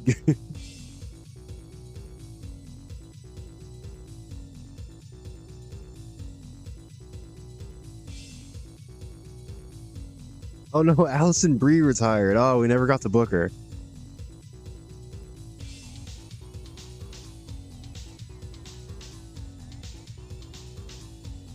Oh, our merch is upgraded. Nice. As though we need more money. Oh, Hazuki. Oh no. Oh, shouldn't miss any dates for. Okay. I guess we can just not book her for a month. That's fine. Yeah, ever since Claudio broke his neck, I'm really scared every time I see anyone he's injured.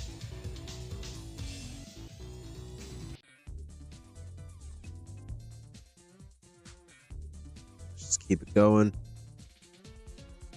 Yeah, and I was saying before that I don't know exactly what I'm gonna do for this Dynamite, but I've got a few ideas. Like, one thing I was thinking is, like, I think I'm just gonna straight up, obviously we have the big pay-per-view coming up and we should have a big debut at the pay-per-view, but I think I would just want to bring in Finn Balor right away. Kind of how we had AJ Styles just show up. AJ Styles showed up at the pay-per-view. That's a bad example, but yeah. I think I just want to have Finn Balor just, he's in the company now. I want him to show up on Dynamite immediately. So yeah, we'll probably do that. Oh yeah, and he's definitely gonna join the Death Riders. A rookie talent? Who do we have? I don't know.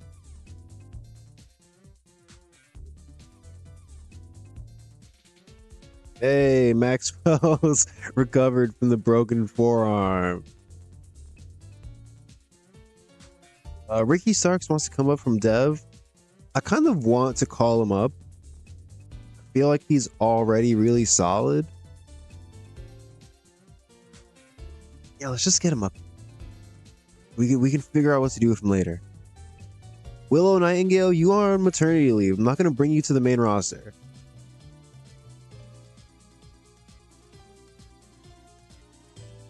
Hey, Ricky.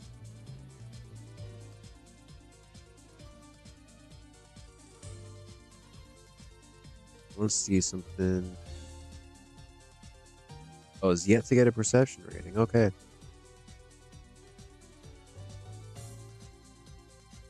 Oh yeah, most likely Ricky Starks will just be teamed up with Will Hobbs like real life. Although I don't know, because Ricky Starks in the game is way better than Will Hobbs. Like 61 here.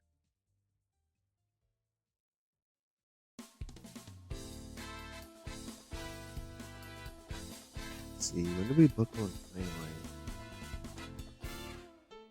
Okay, yeah, you see, we booked Ricky Starks and Will Hobbs on Dynamite, and Ricky Starks got a 72 and Will Hobbs got a 44. So it's like Ricky Starks is ready. Will Hobbs, not. I don't know. He needs more time in the oven, you know? And for whatever reason, I never sent him to Dev either. So like he wasn't, you know, he wasn't getting booked there.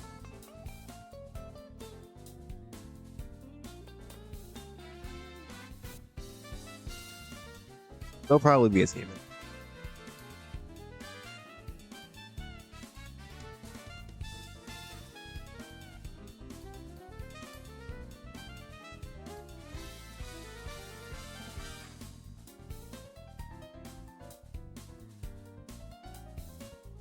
I mean, if young women's talent that we can get over in pre-shows, we signed Max the Impaler based only on their menace rating.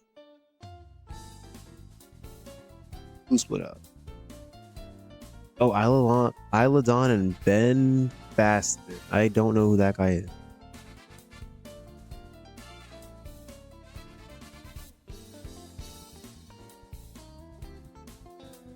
But yeah, I signed Max the Impaler based only on the fact they have good menace. And I figure, you know, we're kind of doing a it's basically the women's version of Jimmy Jacobs group. And instead of Jimmy Jacobs, it's AJ Mendez. So it's going to be AJ Mendez, Nikki Storm, and Max the Impaler. Max the Impaler is like not good. They've got good, they've got, what am I trying to say? They've got good menace.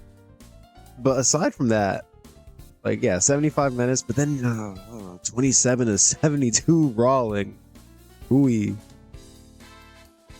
Yeah, basically no popularity. We really what am I trying to say here? We really went out there with this one. Took a leap off the deep end. Speaking of Max the Impaler, here's Heidi. Slightly better stats.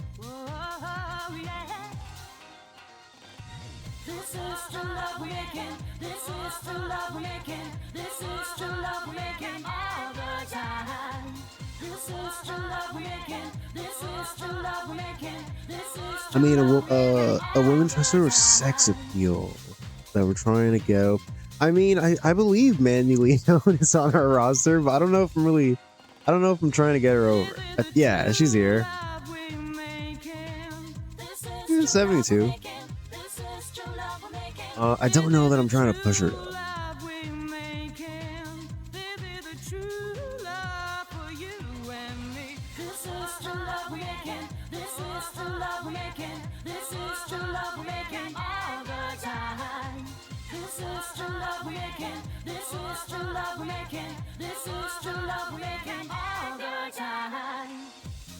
Let's take a look real quick. This is complete. Did that already. This, let's go ahead. Dynamite. Alright, so we've got Hannah Kimura and Martina in a match, and basically the formation of the Tokyo Cyber Squad in AEW.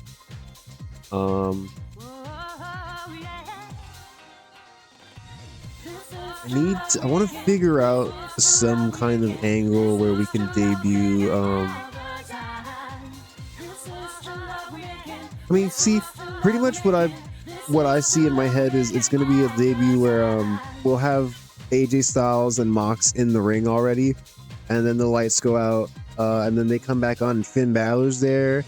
And, you know, for a second, it looks like he's going to go after Jon Moxley and help AJ Styles, but then he hits him with the Pele kick. And everybody's like, oh my god, he's a bad guy. But I don't know how we get to it. Alright, let's get to the show.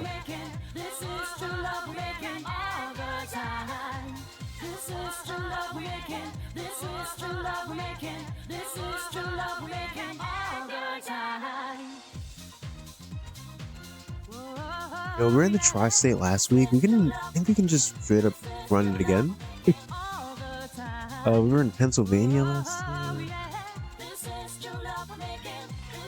Let's go to Syracuse.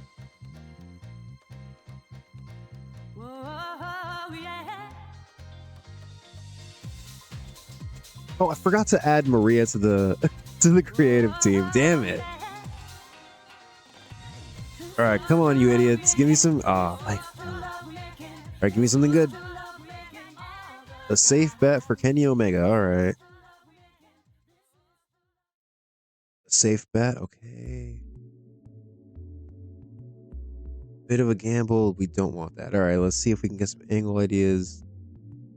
A likely man. They just. I don't know, man. I don't know. We really need to get Maria in there, man. These guys just. I don't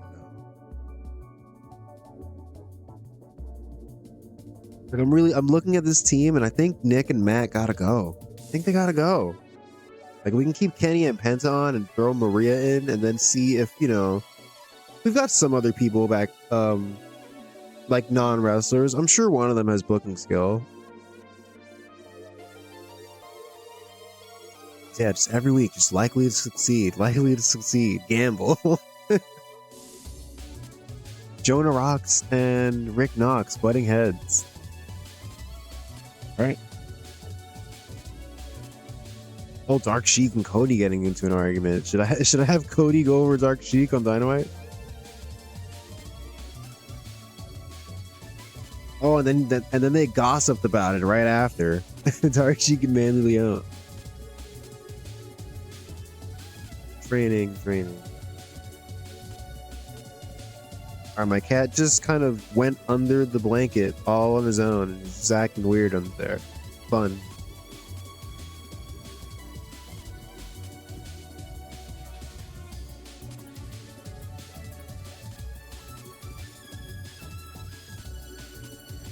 Alright, so let's just go ahead and drop in the stuff we do know.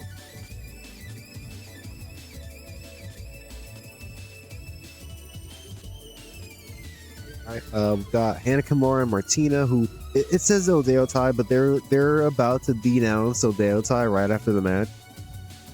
But yeah, they're gonna get a win over Kimberly and Jessica Havoc.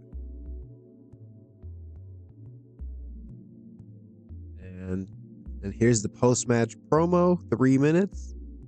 Hannah Kimura says she's done with Odeyo Tai and introduces her. She's well, at first she would say, like, Kagetsu, you told me that we've known each other for a long time, and that is true, and we both did come here from Japan.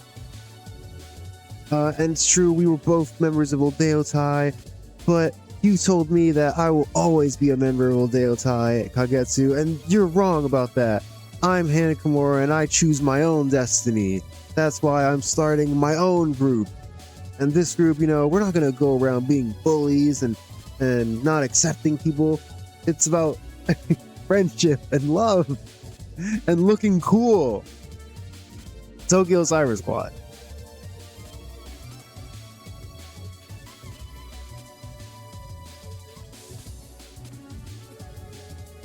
Let me see. Can we make this a little longer? No, not the match. The lid.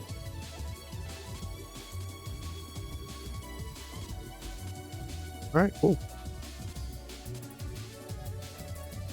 Alright, that's all we got, so let's go ahead and run the show now. I won't even. Yeah, let's follow up the stuff we did last week. Obviously, we need to follow up the main event. And we want to debut Prince Devitt. Or Fergal Devitt? I don't know. What are we calling him? I was thinking of calling him King Devitt. Like, it can be a thing where he's like, I'm not a prince anymore. I'm the king. I'm the king of this shit. He says shit because he's not in WWE anymore and he can curse and he's cool. He's edgy. He's edgier than he has ever been. Also, he used to curse a lot in New Japan in his promos.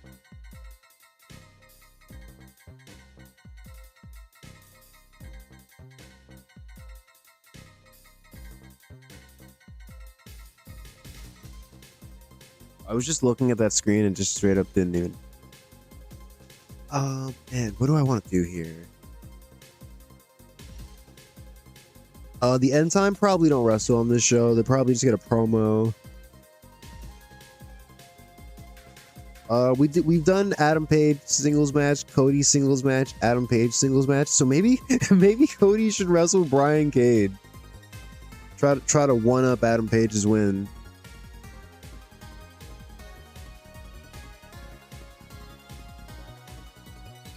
Or it doesn't have to be Brian Cage. But yeah, let's give Cody a singles match. All right, Cody.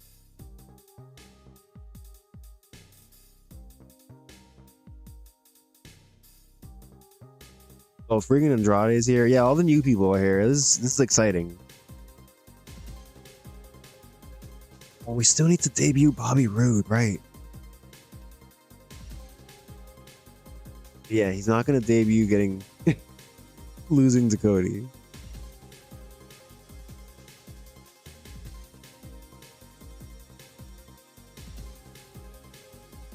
Can I look at his pop real quick also?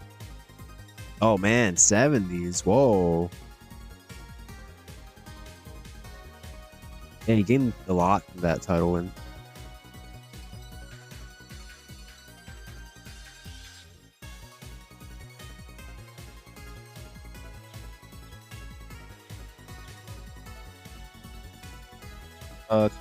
Cody could beat Mike Bennett.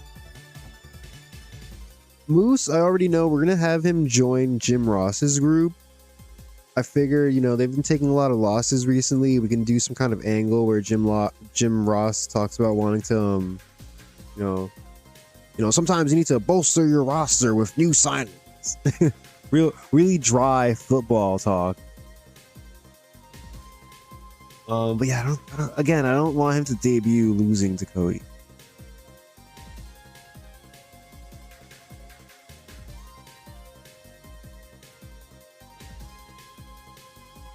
Have we done Cody versus Will Hobbs before?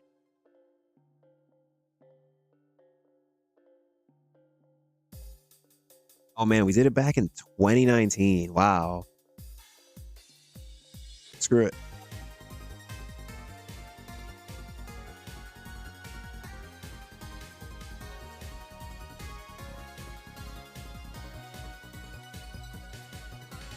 And oh, you know what? You know what we can do here? Ricky, my boy, where you at?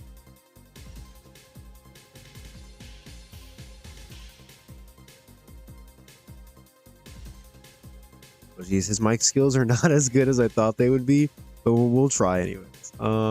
Ricky, how would you like to do some color commentary? Okay.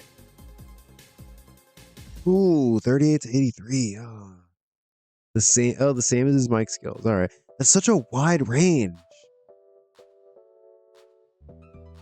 But anyways, yeah, we're going to have Ricky Starks do some color commentary on this match. You know, he was in AEW before he went to Dev, so the fans will be familiar with him. And, you know, he's back this time.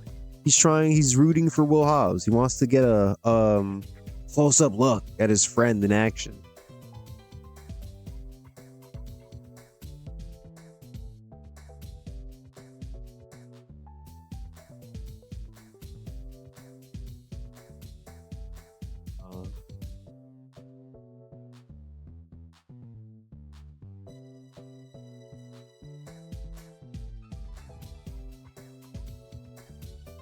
Hey, that's a fun Cody match.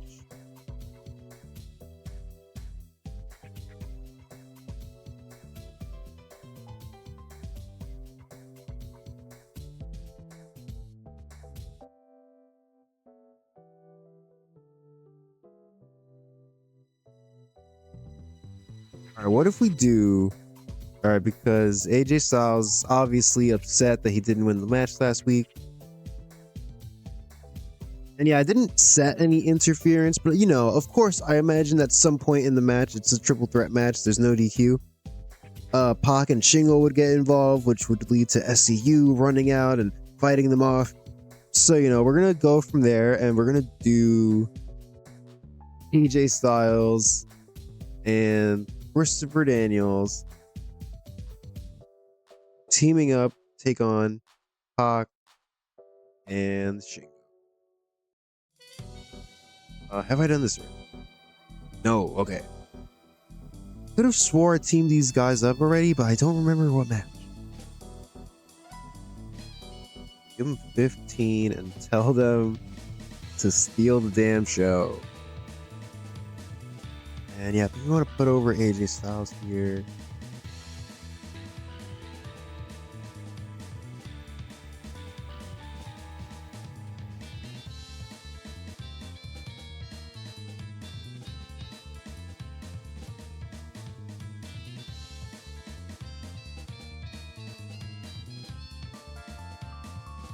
We'll have Mox at ringside. Let's get Frankie Kazarian and Scorpio.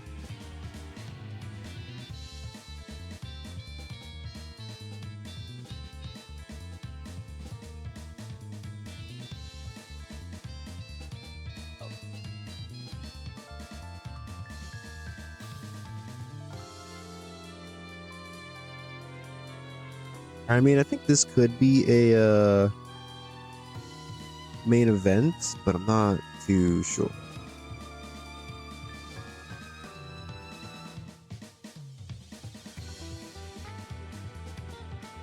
All right, now let's think about this though. Let's figure this out right now.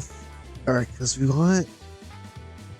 So I thought about having Jon Moxley interfere and have AJ and Christopher Daniels win by DQ, but I feel like I've done that exact angle many times already. So I think it would be different just to let AJ and Daniels win.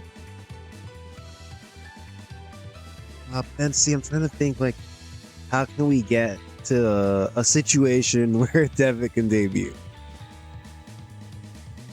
We could have them win and then just 1, 2, 3. As soon as the ref says 3, Jon Moxley's in the ring with a chair and just takes out AJ and chair shot on Daniels, and these got Scorpio and Frankie Kazarian running the ring, but then Pac and Shingo, they're, even though they lost the match, they're still fighting them off, and then Mox hits one of them with like a Death Rider or something,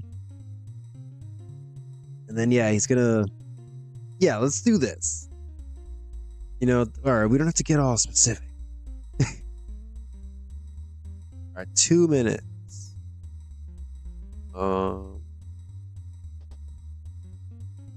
Hype. Mock.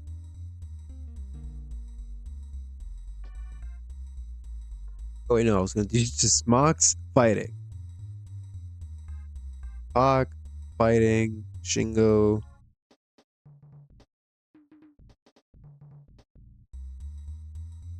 Let's get AJ.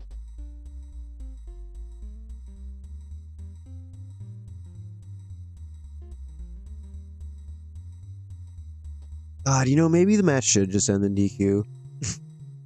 I think it makes more sense actually, because I'm like, why would Jon Moxley wait for the match then? All right, but everybody's fighting.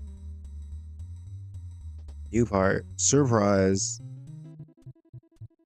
We're gonna have 4 minutes.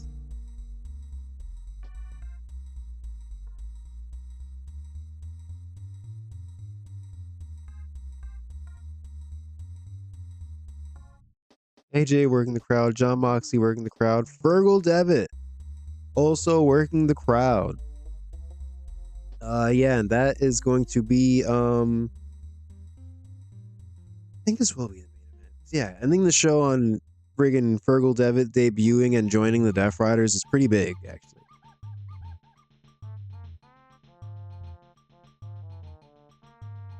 Pac and Shingo in the background again.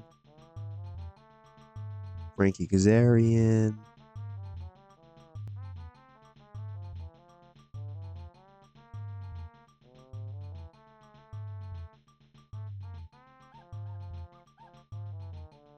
I don't know why I didn't just copy everyone. Alright, we'll do this actually. This part will also be 2 minutes. Surprise. Part 3 Storyline development.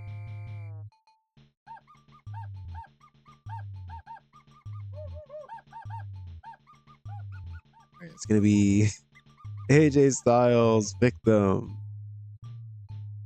Christopher Dan. Like, yeah, basically we're gonna have AJ Styles and SCU get laid out by the new Death Riders with Fergal.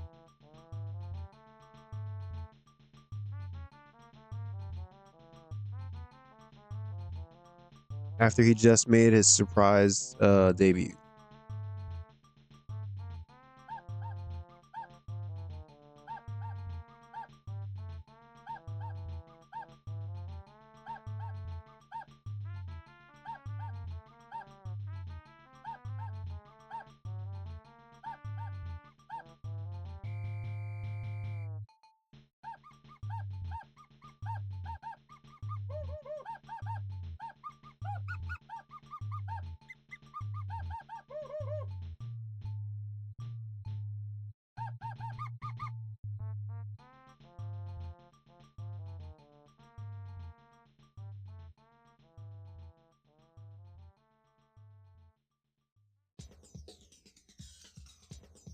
See, do we have like a...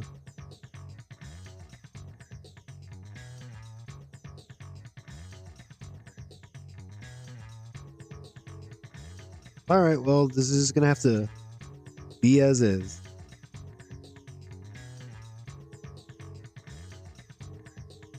Man, I guess the show just ends on the attack. He doesn't need to cut a promo immediately.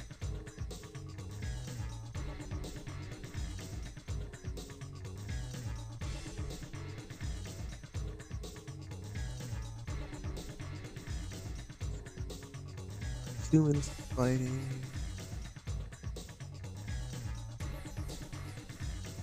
Right. Then beat down. Oh yeah, this is fine.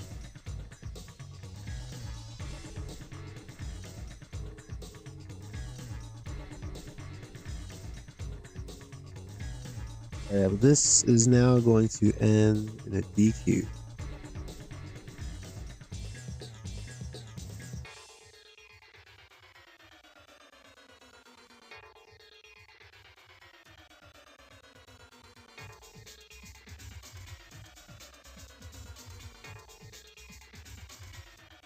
Cool.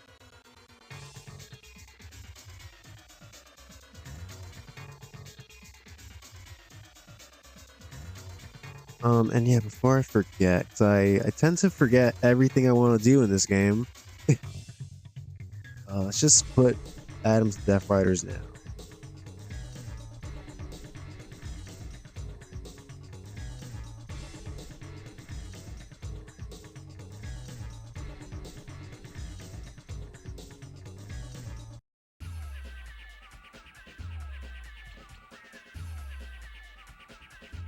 Hey, all right, look at this. Look at this squadron. Look at this crew.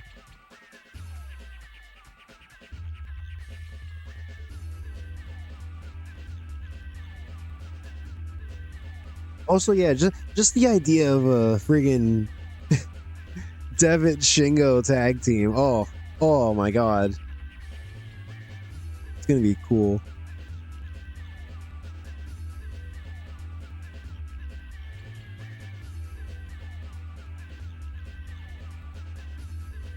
I need a wild brawl and storytelling.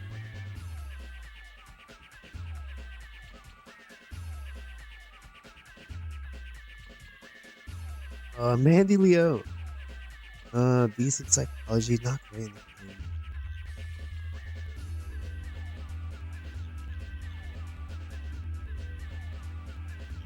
Alright, here, we're gonna debut AJ Mendez.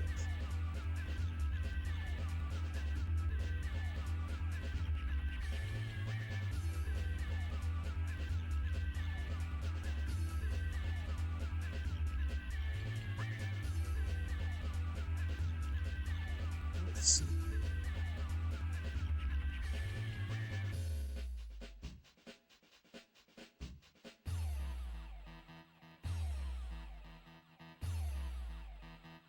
You know what? Yeah, I think Mandy Leon is the perfect person for AJ to debut.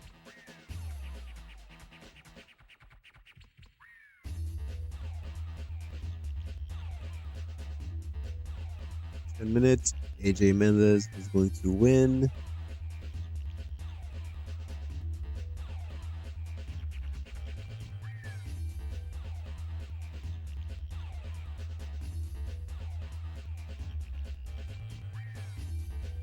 Let's give AJ Mendez another crazy promo.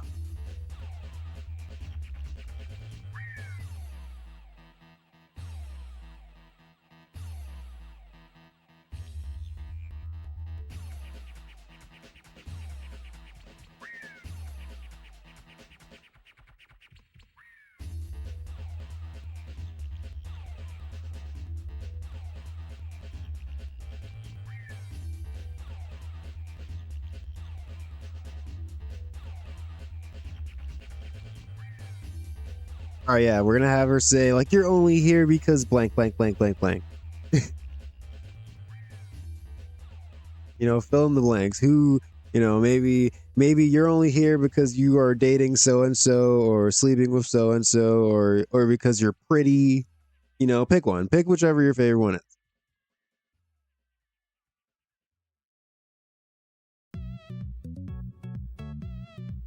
You're only here because of me, because of the work that I put in, because of the path that I paved with my own 2 feet. You don't deserve to be in my ring. Also, yeah, she is a heel. Let's make this tainted.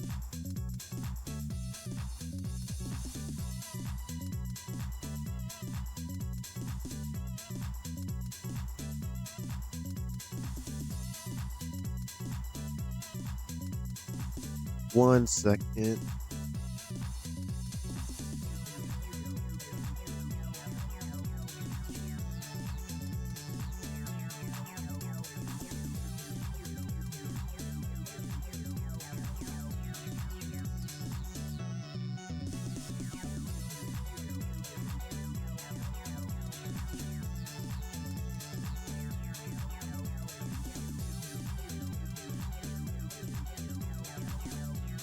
All right, my pizza's not going to arrive for like an hour. Sick.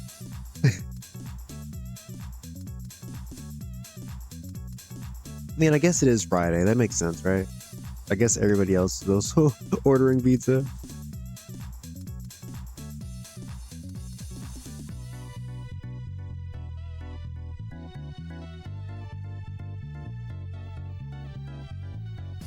Man, I'm tempted to just debut Andrade already. But see, that's the thing. It's like I'm trying to think who should debut at the pay-per-view and who should just show up on Dynamite. And I feel like Andrade is another person where it's like he can just show up in a backstage promo like Don Callis did.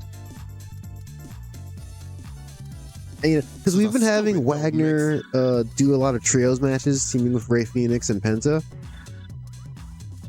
So I think we could have just have them cutting a promo backstage and have Garza and Humberto and Andrade show up and kind of try to steal their thunder a bit and kind of try to big league them.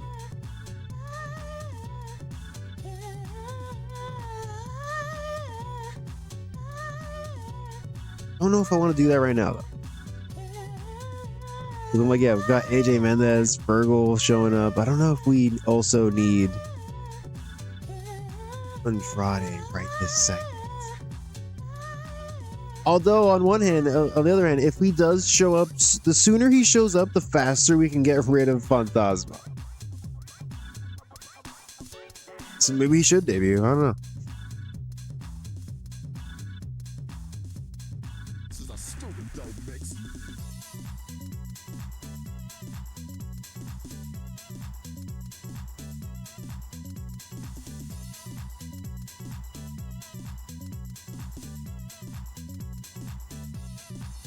Actually, you know who I do want to debut? I want to debut Bobby Roode. We're going to do a backstage angle. 3 minutes backstage. Tease. How should we do this?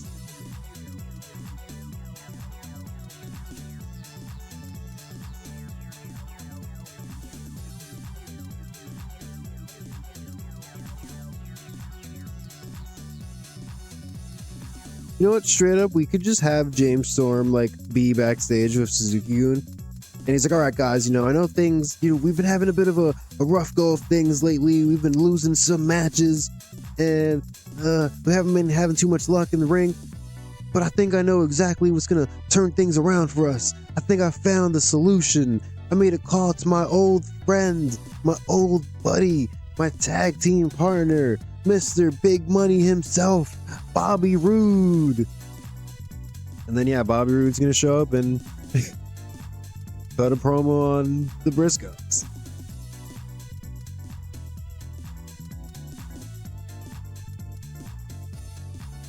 Also, yeah, I imagine Bobby Roode would show up in like dressed really nice, like in like a real fancy suit, and he's like, Suzuki-san, it's an honor to meet you. I brought you this gift. Then he gives him like a box, and it's like a really nice gold watch. And Minoru Suzuki kind of looks at the watch, and he's like, "All right, this guy's cool. He can be a Suzuki-gun, I guess." So yeah, Bobby Roode's here now. He's in Suzuki-gun.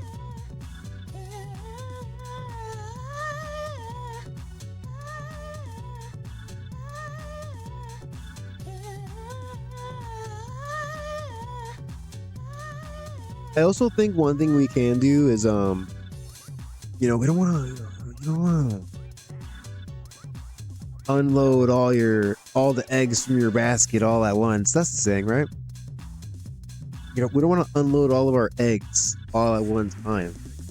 So we want Bobby Roode to say in a promo, like, you know, those Briscoe brothers, you know, they want to call us out and think that they can run around and make matches. That's not how things work here. Because, you know, you two, where you guys come from, whatever backyard company, whatever dump that you guys wrestle in, that may be how things work. But, you know, I'm Bobby Roode. I am a professional wrestler, and I will not wrestle a match that hasn't been agreed upon and signed. So, Briscoe brothers, you want to face us, you're going to have to negotiate. You guys even know what that means? Haha.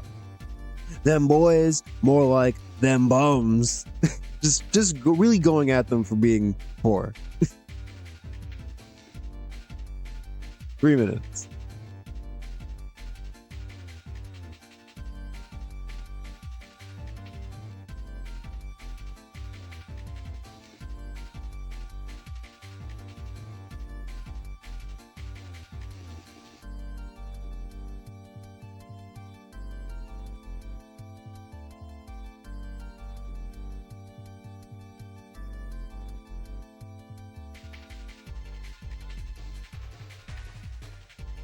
Keep forgetting who we have annual ideas for.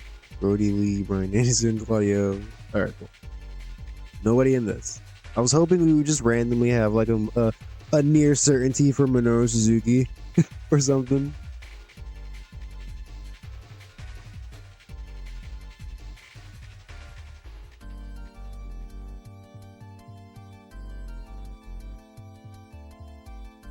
So 3 debuts on this show.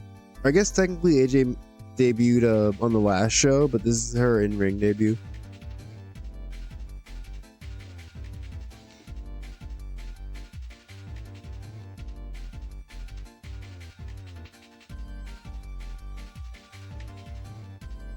Now, you know, I guess speaking of Bobby Roode and all that talk of the Briscoe brothers, maybe we can find the match for the Briscoes on this show. Anyone we can bring in. Calvin Tankman's a heel. Calvin Tankman and Galeno Del Mal.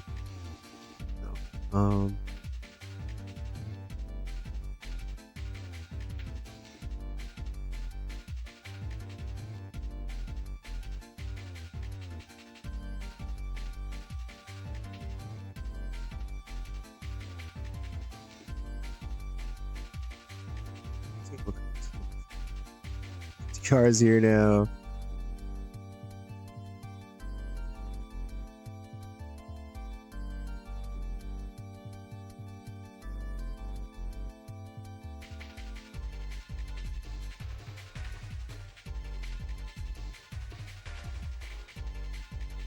Oh wait, actually, I think from you can see their tag history from here. Let's see.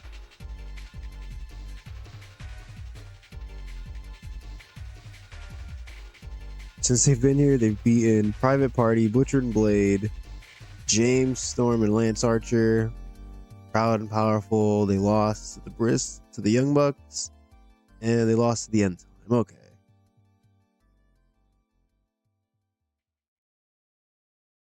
I mean, they can wrestle. God, we're just gonna bury Jim Ross's group before Moose gets here, but they can wrestle Brian Cage and Joe Doring. That's a fresh matchup.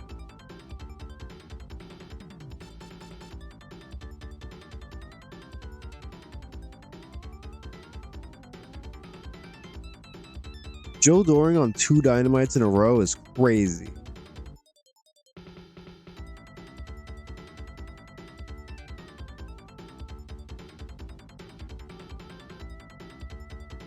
All right, cool. This will be a wild brawl. And let's give the win to Mark.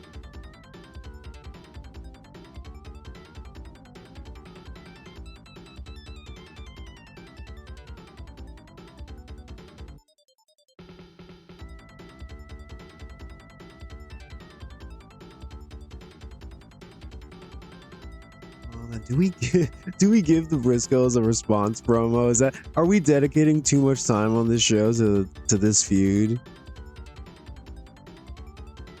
I don't know. We'll see. We'll book the rest of the show, and if there's time, we'll give them a promo. I think the Young Bucks should have a promo though. Or Dan, do we do the End Time? God, why is there so many people on our roster?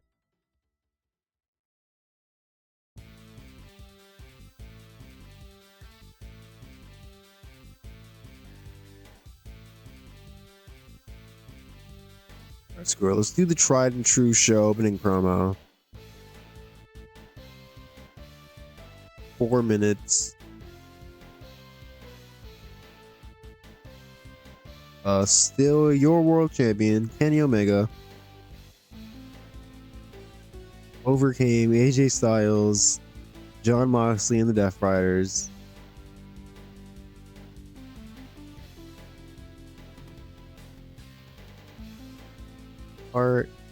Another 4 minutes. Foreshadowing. Jon Moxley.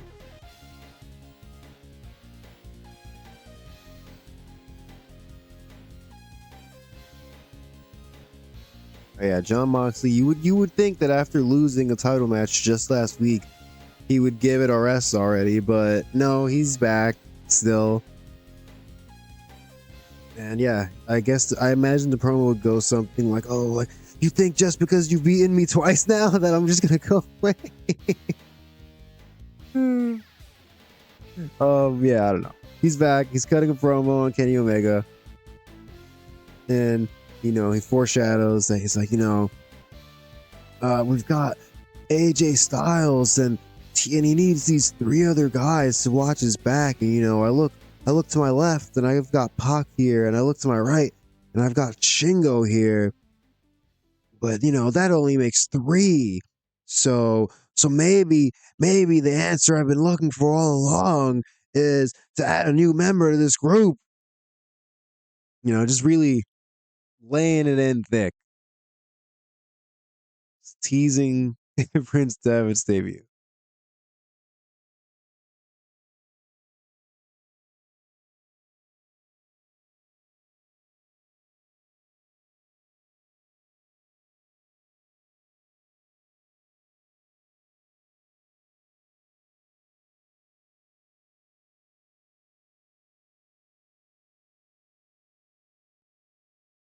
Okay, cool. And let me turn the music back on.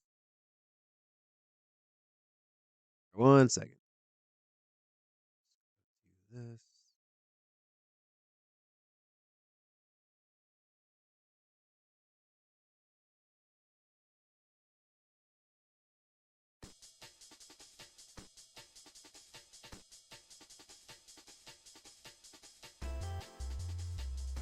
All right, I've only got 20 more minutes to go.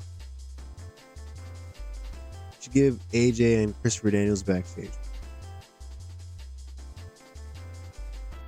Where they're like, oh, like, you know, things are far from done between us and John Moxley and the Death Riders. Those guys have taken things way too far, and they're the ones who made it personal. So tonight, Pac, Shingo, you guys are going to get the ass whooping that you guys deserve.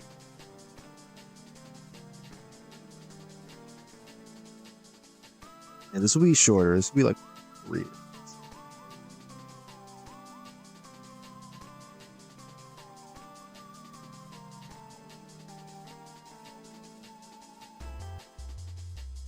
All right, my order's on the way. Hell yeah. Pizza. Big Friday, baby. And I mean, if you're watching this and it's not Friday, I still hope you have pizza. And if you don't have some, I hope you get some soon.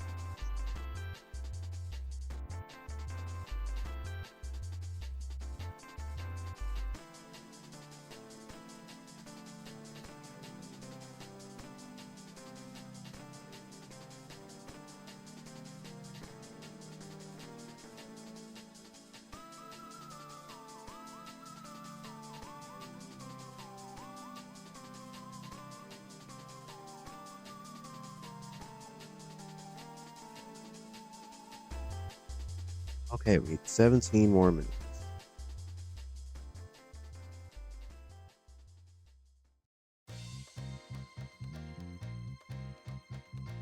Whoa, yeah. Let's do Walter promo. Whoa, yeah. This is true love we're making. This is true love we're making. This is true love we're making all the time. This is true love we're making. This is true love we're making. This is true love we're making all the time. Yeah, we're gonna have Walter basically say, like, Orange Cassidy, that he thought that he could fool me and have somebody take his place against me, but it did not work because I'm Walter and I'm too powerful and I'm too great at wrestling. Orange Cassidy, you are a coward. 4 minutes backstage. This is true love we're making. This is true love we're making all the time. This is true love we're making. This is true love we're making. This is true love we're making all the time. Whoa, yeah. This is true love we're making. This is true love we're making all the time. Whoa, yeah. This is true love we're making. This is true love we're making. Whoa, yeah. He can bury all 3 of them. Like, you guys, first you cheat to beat us in a match, and then you try to fool me at thinking that will help you. Orange Cassidy, mark my words, I will have my match with you. And when I do, you're going to regret ever making a single joke in your life. Because wrestling is not a joke, it is serious business.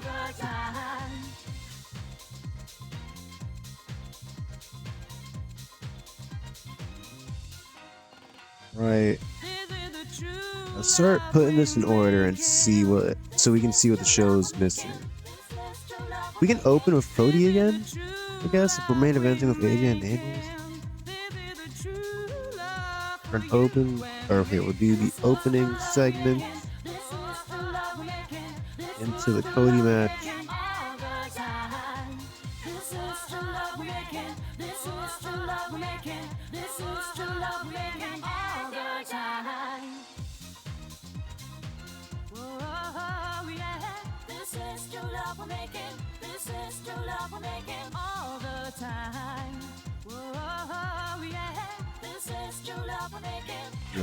Make more stuff.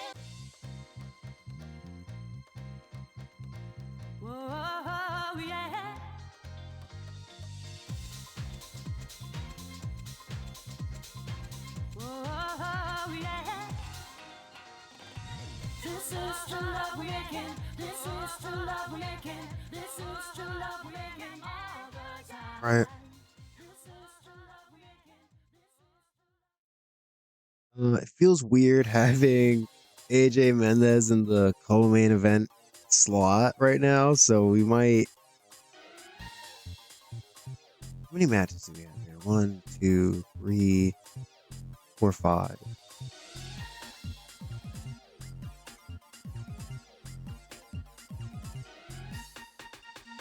Could we do another match? Probably could.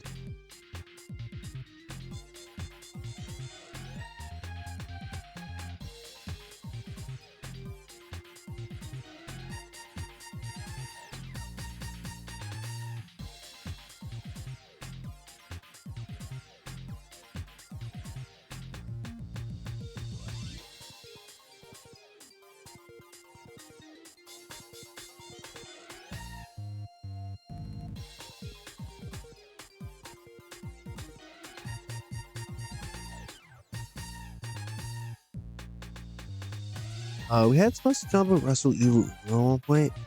We should have him wrestle Tracy Williams. Screw it. And I think we still need a storytelling match. So yeah, that should be fine.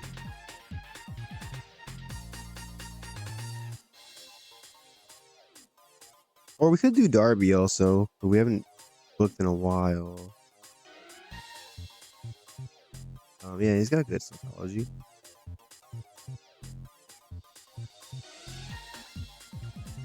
Or no, what am I doing? He can just make us a tag man. Duh.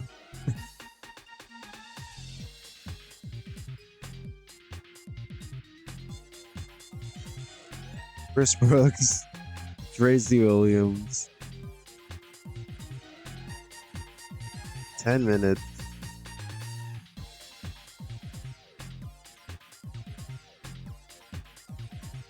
And yeah, let's give the win to Darby.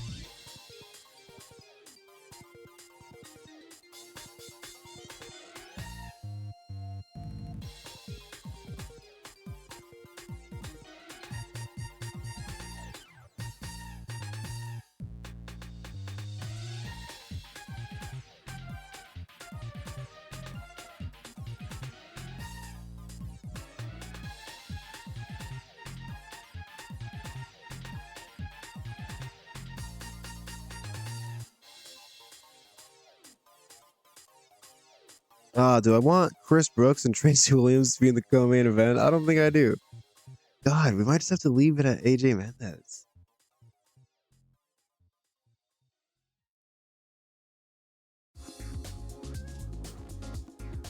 This is what happens when I don't have anything planned in advance. We get weird ass cards like this. Maybe we find somebody better for AJ to wrestle.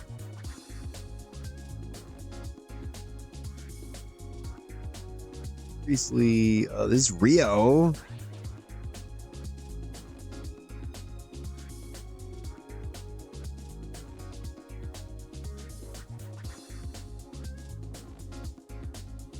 I mean, it's gotta be better than Mandy Young, right?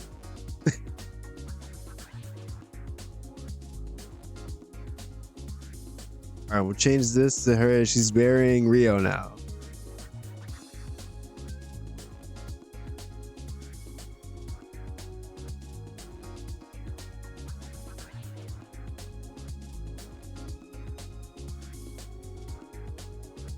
Yeah, Rio, we all know about your relationship with Kenny Omega. You say you two are just friends, but we know it's more than that. We know why you're here.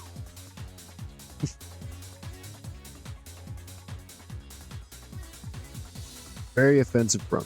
Yeah, we'll leave Hikaru Ishida off screen. Mika, what? Also, oh man, I forgot last time for her debut promo. I also wanted her to just. I thought it would be funny if as part of her debut promo, while she's burying people, she just throws in Britt Baker and Tennille Dashwood. Just two people we've already fired.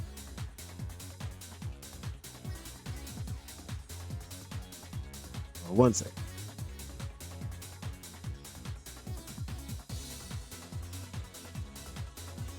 All right, cool. Just checking on my delivery. It's getting pretty close, I must say.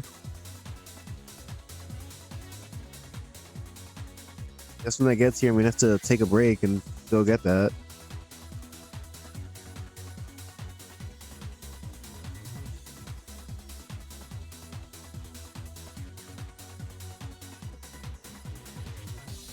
Can we make this longer?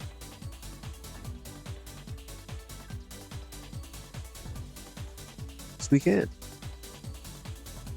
Alright, we still have some time left, though. We want to give anyone a promo. Right at the end time.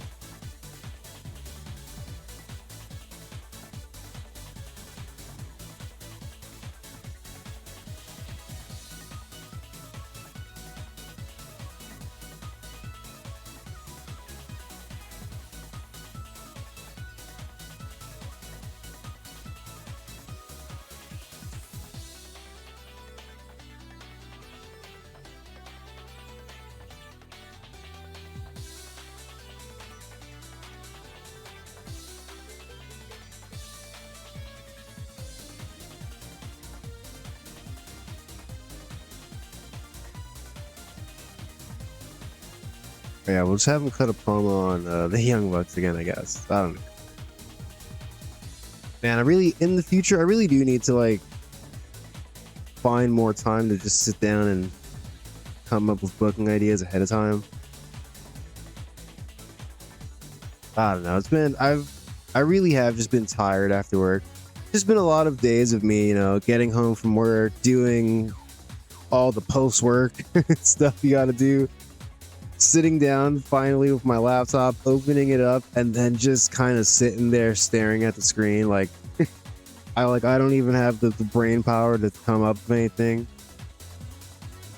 But yeah, I've got to try to snap out of that next week because I want to, I mean, it's not like we can't just book shows on the fly, but I really do prefer having some idea of what we're going to do before we get in here.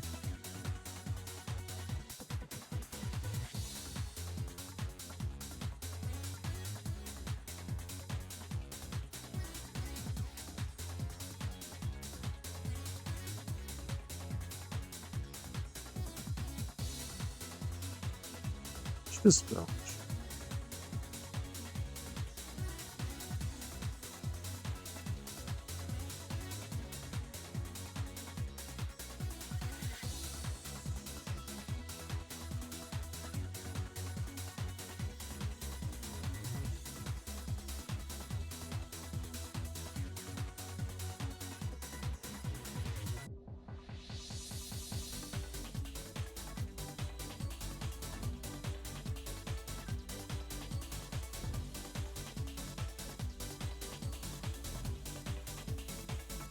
All right, so this show is fully booked.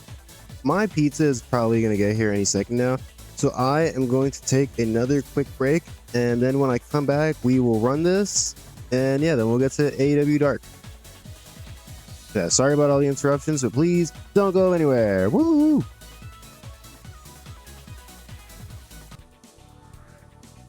All right, I'm back. The pizza has been acquired. My girlfriend will be pleased when she gets home. And it's time for us to run this Dynamite. So yeah, what do we got? We've got Cody versus Will Hobbs, which should be pretty good. I'm hoping this women's match is good. I mean, I'm pretty confident in it. Hannah Kimura and Martina are always pretty solid. Kimberly is really good. Jessica Havoc's solid. That's promos. We've got Tommaso Ciampa and Darby Allin taking on the Dark Order. This is storytelling, man. Briscoes, Brian Cage, Briscoes, Brian Cage, Joe Doring. AJ Mendez making her in-ring debut in AEW against Riho. I think this is like looking like a solid 85 show. So I'm gonna guess 85. Although I'm looking at it now and I kind of want to rearrange some stuff.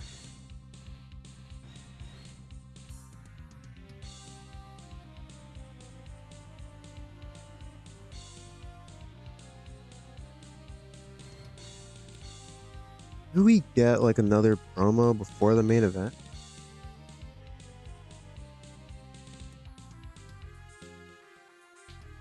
it feels weird to have Bobby Roode randomly show up and then go into the friggin' main event.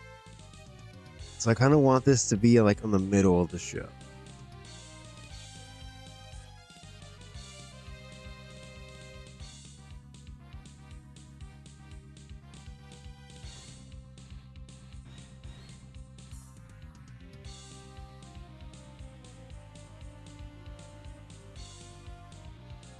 Go here.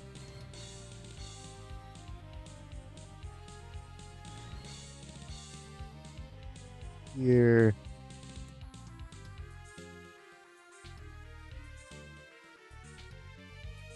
And screw it. We'll give John, even though John Moxley's not in the main event, we'll give him a pre-main event promo. Just to break things up.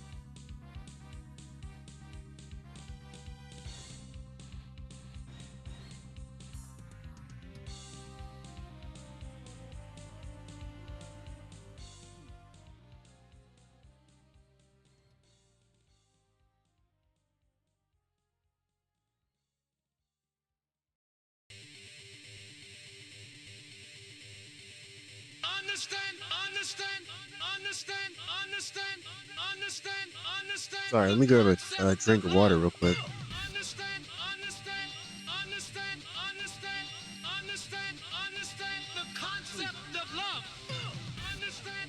Okay.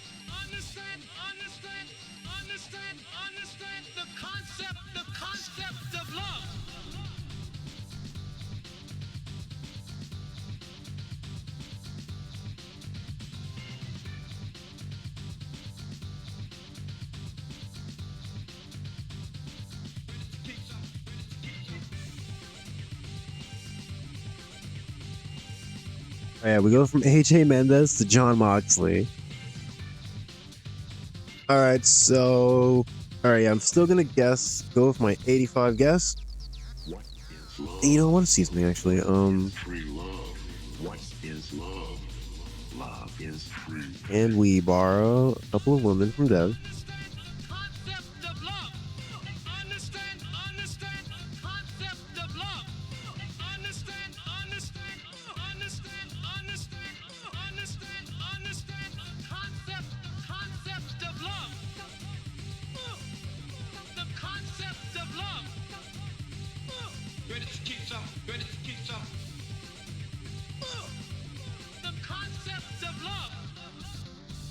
Free love was too tame for him. Love. What is love? Does Jamie hate her face? No. Free love. Yeah, like, alright, let's just do Free go boy. fit right there. Is bored. I don't know. I feel like I always go with them too. What is free girl? What is love? Is Doesn't really matter who it is. I just want to get some people. We're gonna do. love is free. I want to see Free. Nikki Storm and Maxine Taylor. We haven't debuted either of them, but I'm curious to see if they have chemistry at all.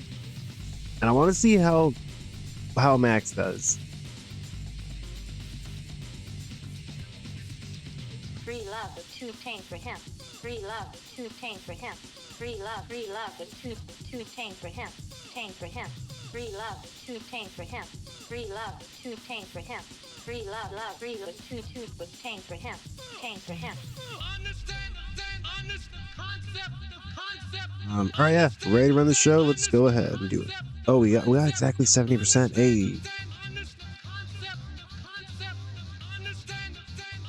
Well, 28 is not. It's not good, but it's not as bad as I expected because they've got like potentially okay brawling and then basically nothing else. But yeah, 28 is not the worst. And yeah, Nikki Storm got a 62.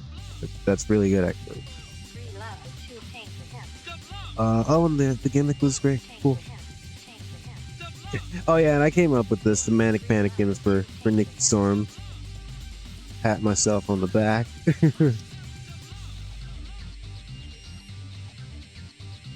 Right on to the show. Kenny Omega was terrible with no script to follow. All right, but the segment gets an 84.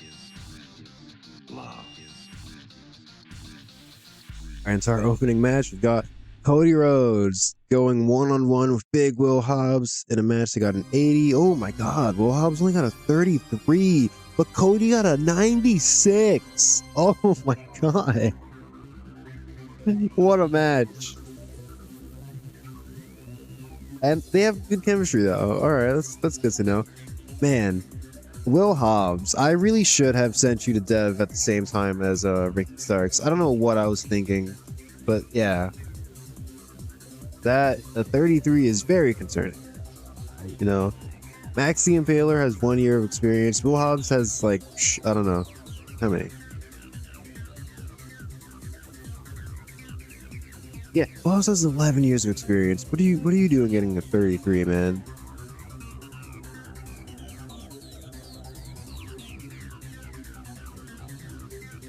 All right, AJ Styles, Christopher Daniels promo does pretty well. Gets to the 71.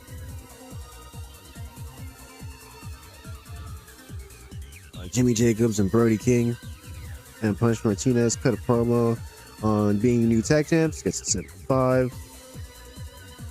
For the next stream, I really need to figure out where we're going with all these feuds. I know I want to do my Puerto Rican vacation shows and then lead into the pay-per-view.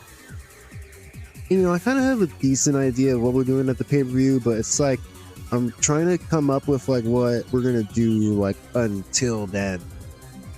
Has been a challenge. Let's see.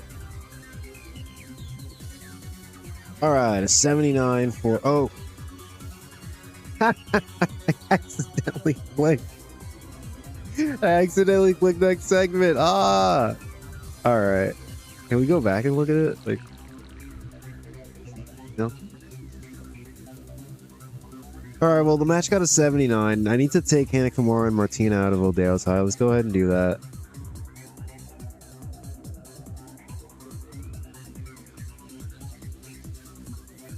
All right, this series is falling apart. Wait, how do we make this then? Oh, okay, yeah, no, there we go.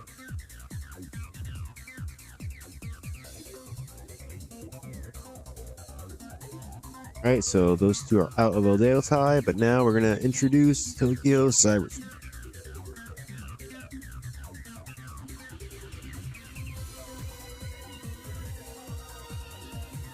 I think we have to call it AEW because I'm assuming that there's already a Tokyo Cyber Squad in Stardom.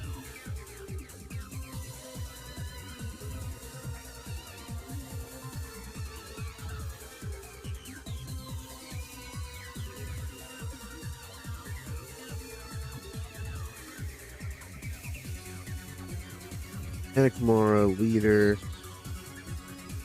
Martina is first member. And, you know, now this is a group we've got. We're gonna have to find more members of this group. So, yeah, maybe we bring in Kaylee Ray and put her in here. This could be, you know, we didn't sign. We weren't able to sign freaking Kairi Sane. But this could be a good excuse for us to bring in Mayu Iwatani. You know, she's nowhere near as over as Kairi Sane, but I believe she also has good stats. So we could just, you know, since we couldn't get Kairi Sane and we're probably not going to have the chance to sign like Io Shirai anytime soon. I don't know, I'm just freestyling ideas. Yay! On with the show. All right, Walter calling the best friend cowards the best friends cowards gets a 66. Tommaso Ciampa and Darby Allin beating the Dark Order team of Chris Brooks and Tracy Williams gets a 67. Storyline advances, doesn't gain any heat, doesn't lose any heat.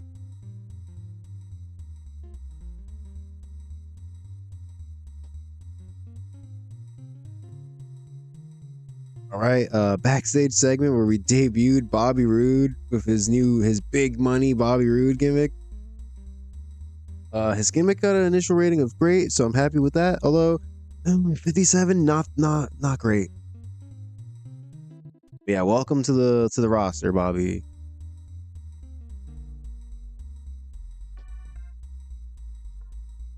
All right, in our Wild Brawl tonight, we got the Briscoe brothers taking on Brian Cage and Joe Doring. 75. Pretty good match here. Right. You know, we had the Briscoe brothers cut a promo on Dark and not here. We should have just had them cut the promo after the match. Anyways.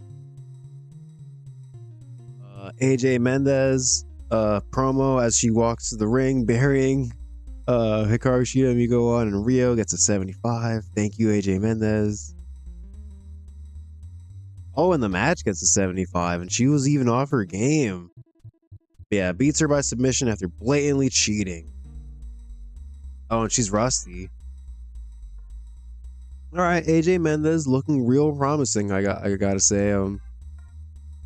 Yeah, once the rust is off and she's actually on her game, you know, she should be doing good. And they had good chemistry together. Oh, yeah, we're gonna have to revisit this at some point.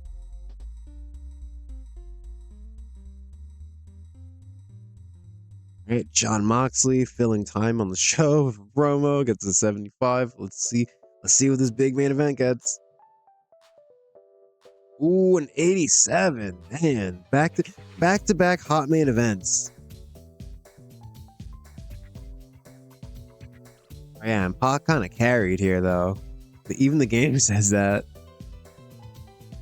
But yeah, AJ Styles and Christopher Daniels get the win when John Moxley runs in and attack, and that leads to all chaos breaking loose. And amidst the chaos, Fergal Devitt shows up. For a second, it seems like he's gonna side with AJ Styles and SCU, but then, oh, Pele kick. Oh, he's a Death Rider. He's a Death Rider. And yeah, we've got John Moxley laying people out with a Death Rider, Fergal Devitt giving them the big double stomp. The Death Riders stand tall to end the show.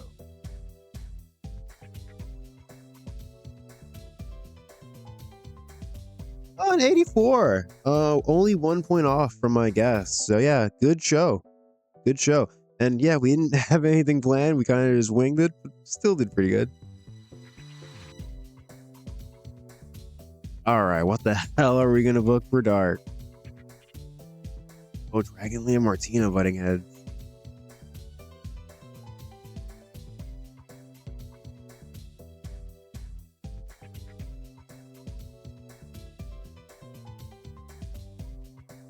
I know one thing I want to do actually. Really in a debut phase right now. Let's get Garza. Let's get Umberto. Oh, let's get Selena Little Rantal too. We hired her.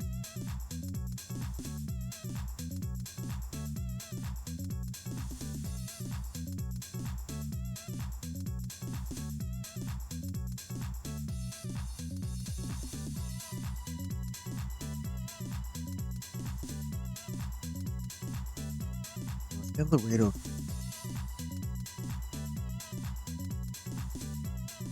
All right, yeah, I had no ideas for Dynamite, but we hit Dark and suddenly I'm cooking.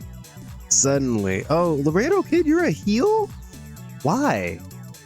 Why are you a heel? Didn't I team them up with Dragon? What? Why? Why? That's really annoying. All right, we're gonna retcon it. We're just gonna retcon this whole situation and say that it was always the Hilda Vikingo. Yeah, why is Laredo Kid a heel? Did they just do that? Like, why? Why would you ever turn him heel?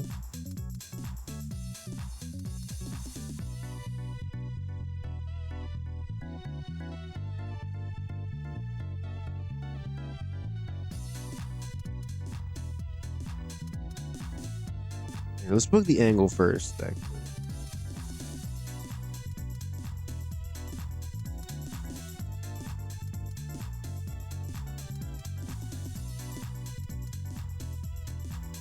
Backstage tease.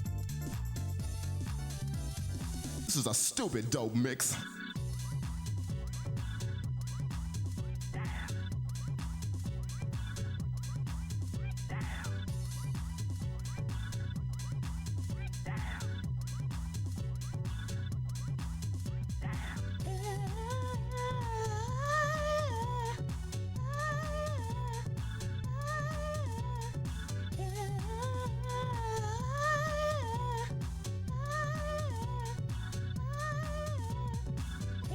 Yeah, so we're gonna have it set up that Los Santos is here to interview Hijo del Fantasma. And we're gonna have Dragon Lee and Hijo del Vikingo be in the background.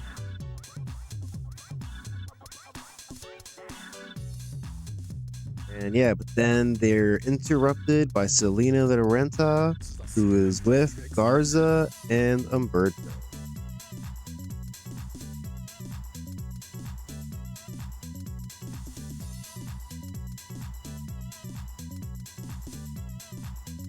And yeah, this is a tease, basically. You know, she's like, yeah, and I guess Selena, I'm getting a little tired, but I guess Selena de Renta, the angle could be that, you know, I watched recently your match with Wagner Jr., Ray Phoenix, and Penta, and I saw that you three lost, and I just can't help but think, is it okay to just accept being mediocre? Is it okay for you guys to simply accept your inferiority? You know, really trying to get under their skin. They're just like, look, if you guys want a match, and they're just like, whoa, like, you know, we already have a match tonight, so how about you guys just stay back here and watch how real luchadors work? Kind of funny to have him get buried by Selena de Lorenzo. We're gonna fire him soon for real. Alright, yeah, and actually, instead of the Hijo del Vikingo and Dragon Lee, we're gonna give Garza Jr. and Umberto a match. They can face Isaiah Cassidy and Mark Quinn. So Garza. Oh no, he's not that popular.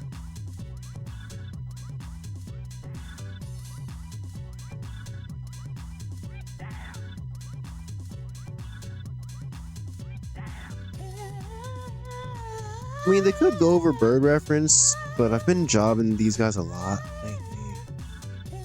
Last seen, oh well, yeah, like a month ago. Our party are both fine. The other teams are heels. I mean, unless I'm gonna put them over the Lucha Brothers, which I'm not gonna do that on Dark. Sure. Alright, whatever. They can just face Private Party, I don't care.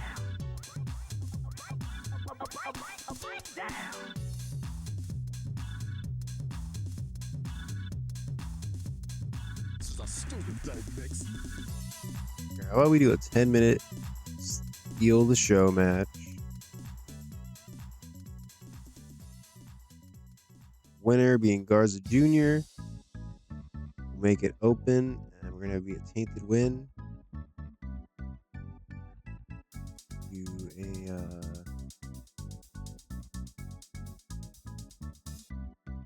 distraction. We're gonna have Isaiah Cassidy be distracted by Selena de Renta.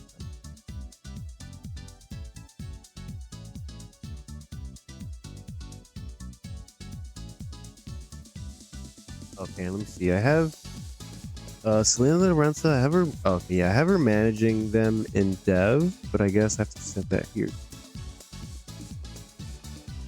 Garza Jr., Umberto.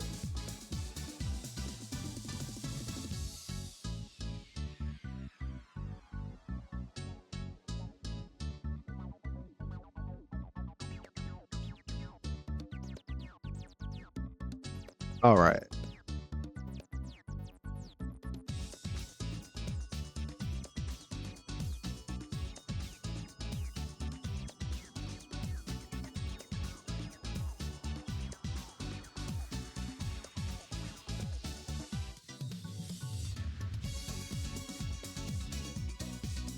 We haven't had Kento Miyahara face anybody in a while either. Let's see if we can get him a nice juicy matchup here.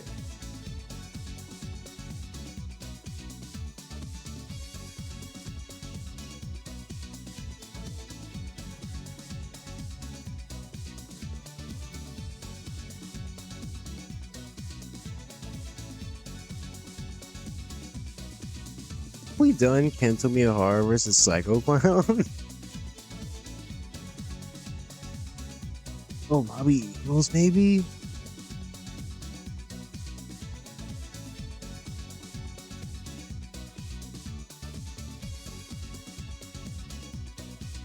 Wade? Beautiful.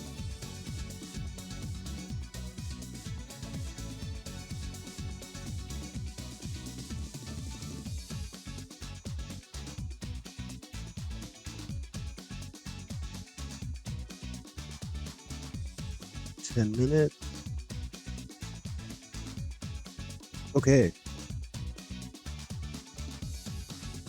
Let's get some women on the show.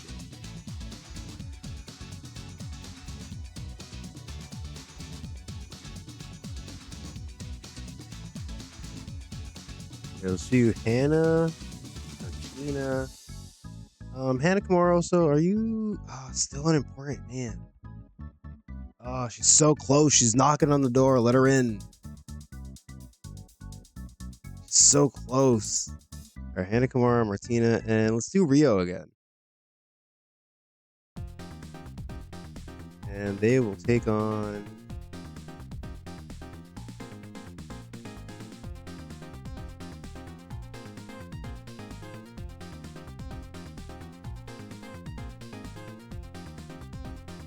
Actually, let's see. Can we bring in somebody?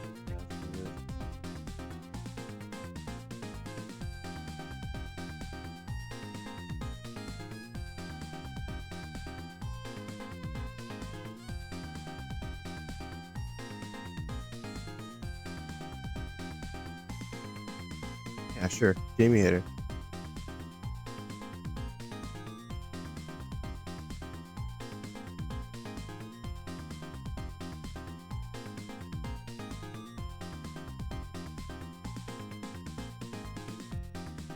Hannah Kimura, Martina, and Rio, and they're gonna go over board. Dark Sheep and who did I just? Oh, Jamie Hader.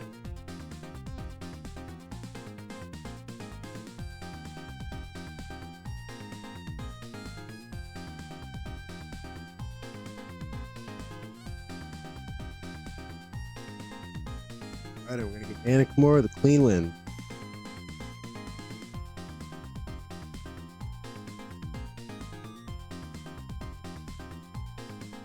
You know, I kind of just want to make this longer and have it be the main event.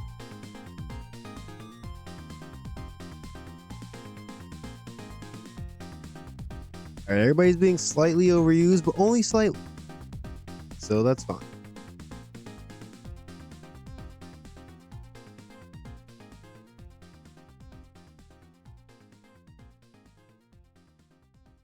Hello, Kira. Welcome back to the stream.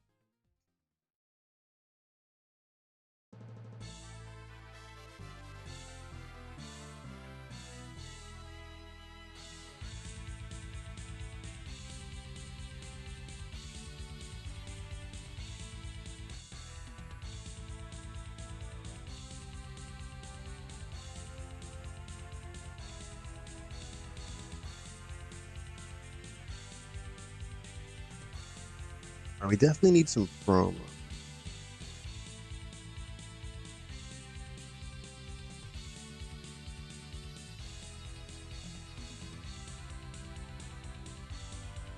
You know what? Let's give the Briscoe brothers another dark promo. 4 minutes backstage because we've got a lot. Storyline development.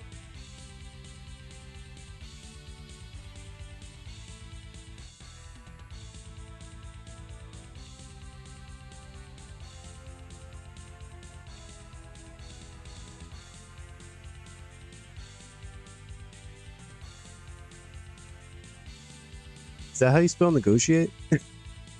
I'm gonna say yes, but it's probably all right. They don't want to negotiate.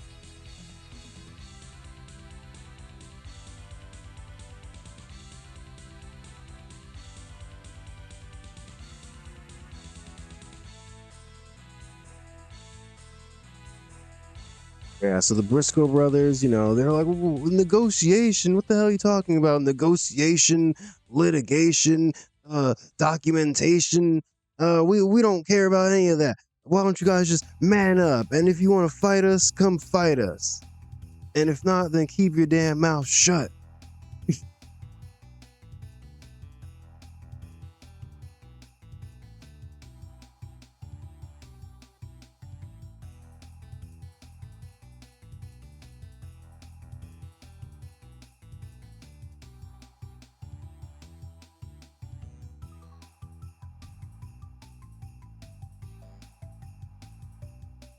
Well, let's actually go ahead and add.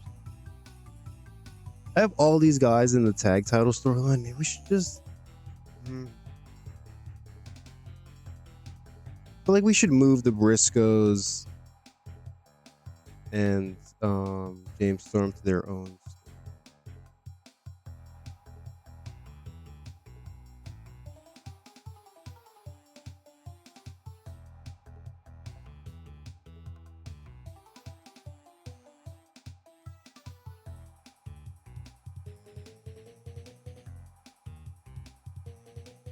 Jay.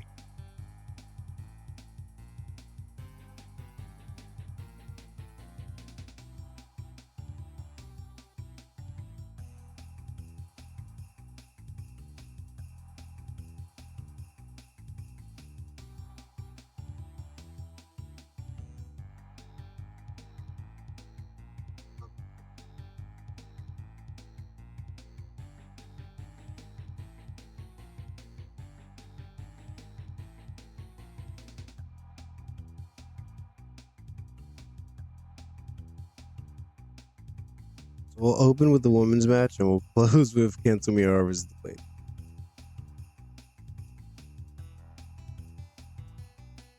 I need 5 more minutes.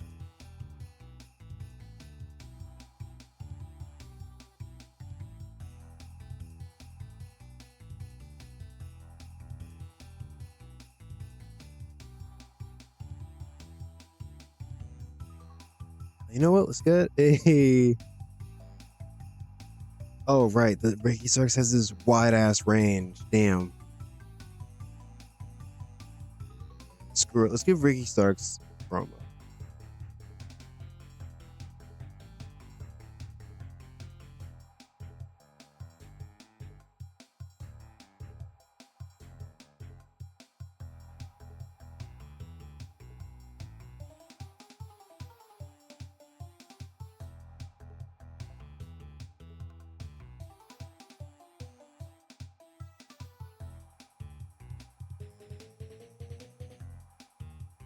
Yeah, Ricky Starks is like, you got a 33 in that match?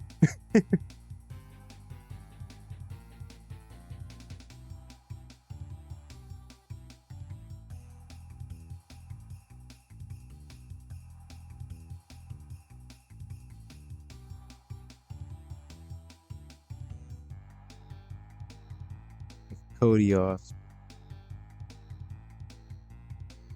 And he's like, look, Hobbs, me and you go way back, and I know that at your best, you should be crushing these guys. So I don't know. I know that you just got to get your confidence back, man. So you hang with me, and we're gonna show this place what Will Hobbs and Ricky Starks are all about. Absolute Ricky Starks and Powerhouse. Whatever.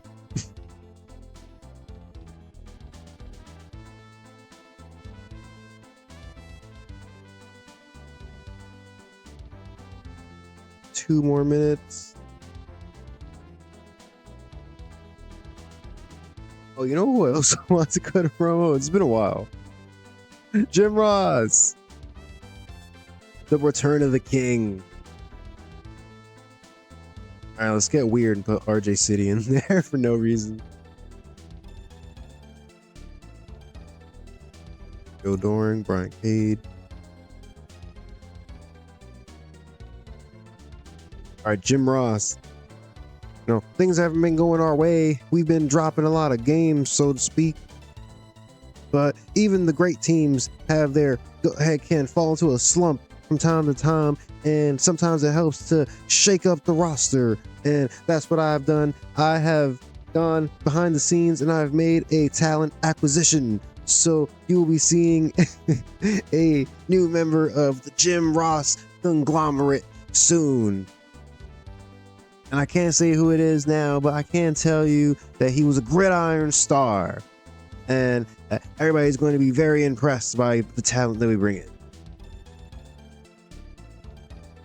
And we're going to give this part 2 minutes. And just for fun, let's go ahead and have a second part. Jim Ross, background player. We're gonna have Don Callis show up, and he's like, "Hey, I'm Don Callis. Nice to meet you. Good old JR Jim Ross. I just wanted to take a moment to catch you here and say that I'm a big fan of what you've done here, assembling this group. And you see, I'm here in AEW now, and I'm looking to get into the managerial game myself. So maybe me and you one day we can sit down and we can talk business, you know, maybe cut some deals." And you know, yeah, he gives Jim Ross his card.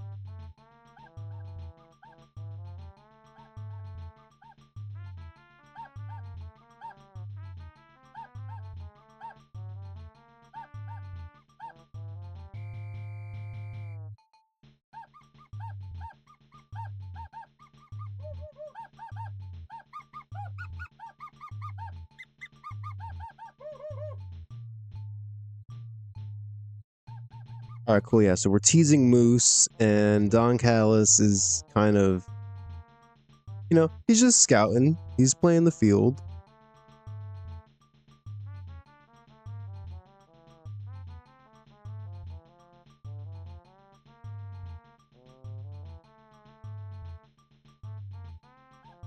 All right, so this is looking like a very AEW dark ass episode of Dark.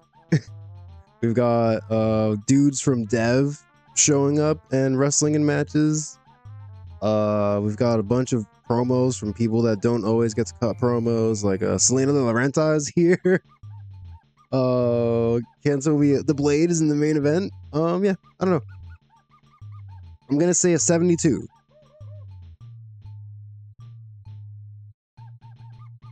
All right, 6-woman tag gets a 67. How good did Jamie Hayter do?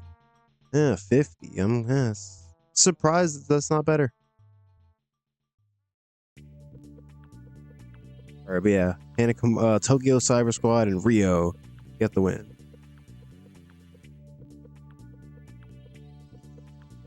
Ricky Stark's backstage promo, only a 55, not great. That range is so much. And I mean, I guess I've seen a lot of people say that they don't think Ricky Starks is a great promo guy, but you know, I don't know. I always enjoyed his promos. I always thought he was good. He had his off nights, but I felt like more often than not, he was pretty good. All right, Selena De La Renta making her debut, now managing Garza Jr. and Humberto. Gets a 60.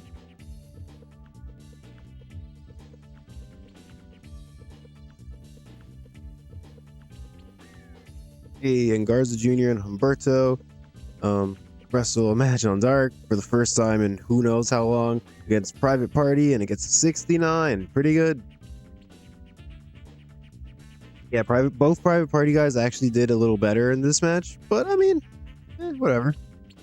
Garza Jr. and Humberto, their return to the main roster is pretty imminent as the main roster just continues to grow out of control. Also, yeah, Garza Jr. and Selena De La Renta are a good pairing.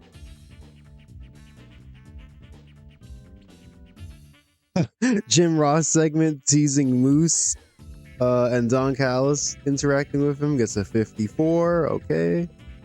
Don Callis actually saved the segment.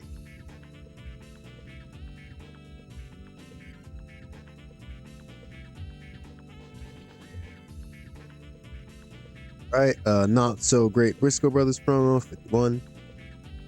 They're telling Bobby Roode and James Storm to man up and stop acting like little punks that don't want to actually face them. All right, in the main event, we've got Kento Miyahara taking on the Blade. It gets 76. Kento Miyahara, I really would like to book him versus Walter at the pay-per-view. But I mean, there's time to build it out. I guess we can wrap up the stuff with Best Friends and then get to this somehow. I don't know, or maybe Kento Miyahara joins the Best Friends. We'll see. Ayo, a 74. All right, better than I expected. All right, we made a bunch of money. We're popular. We didn't really get over more in the U.S., but that's okay.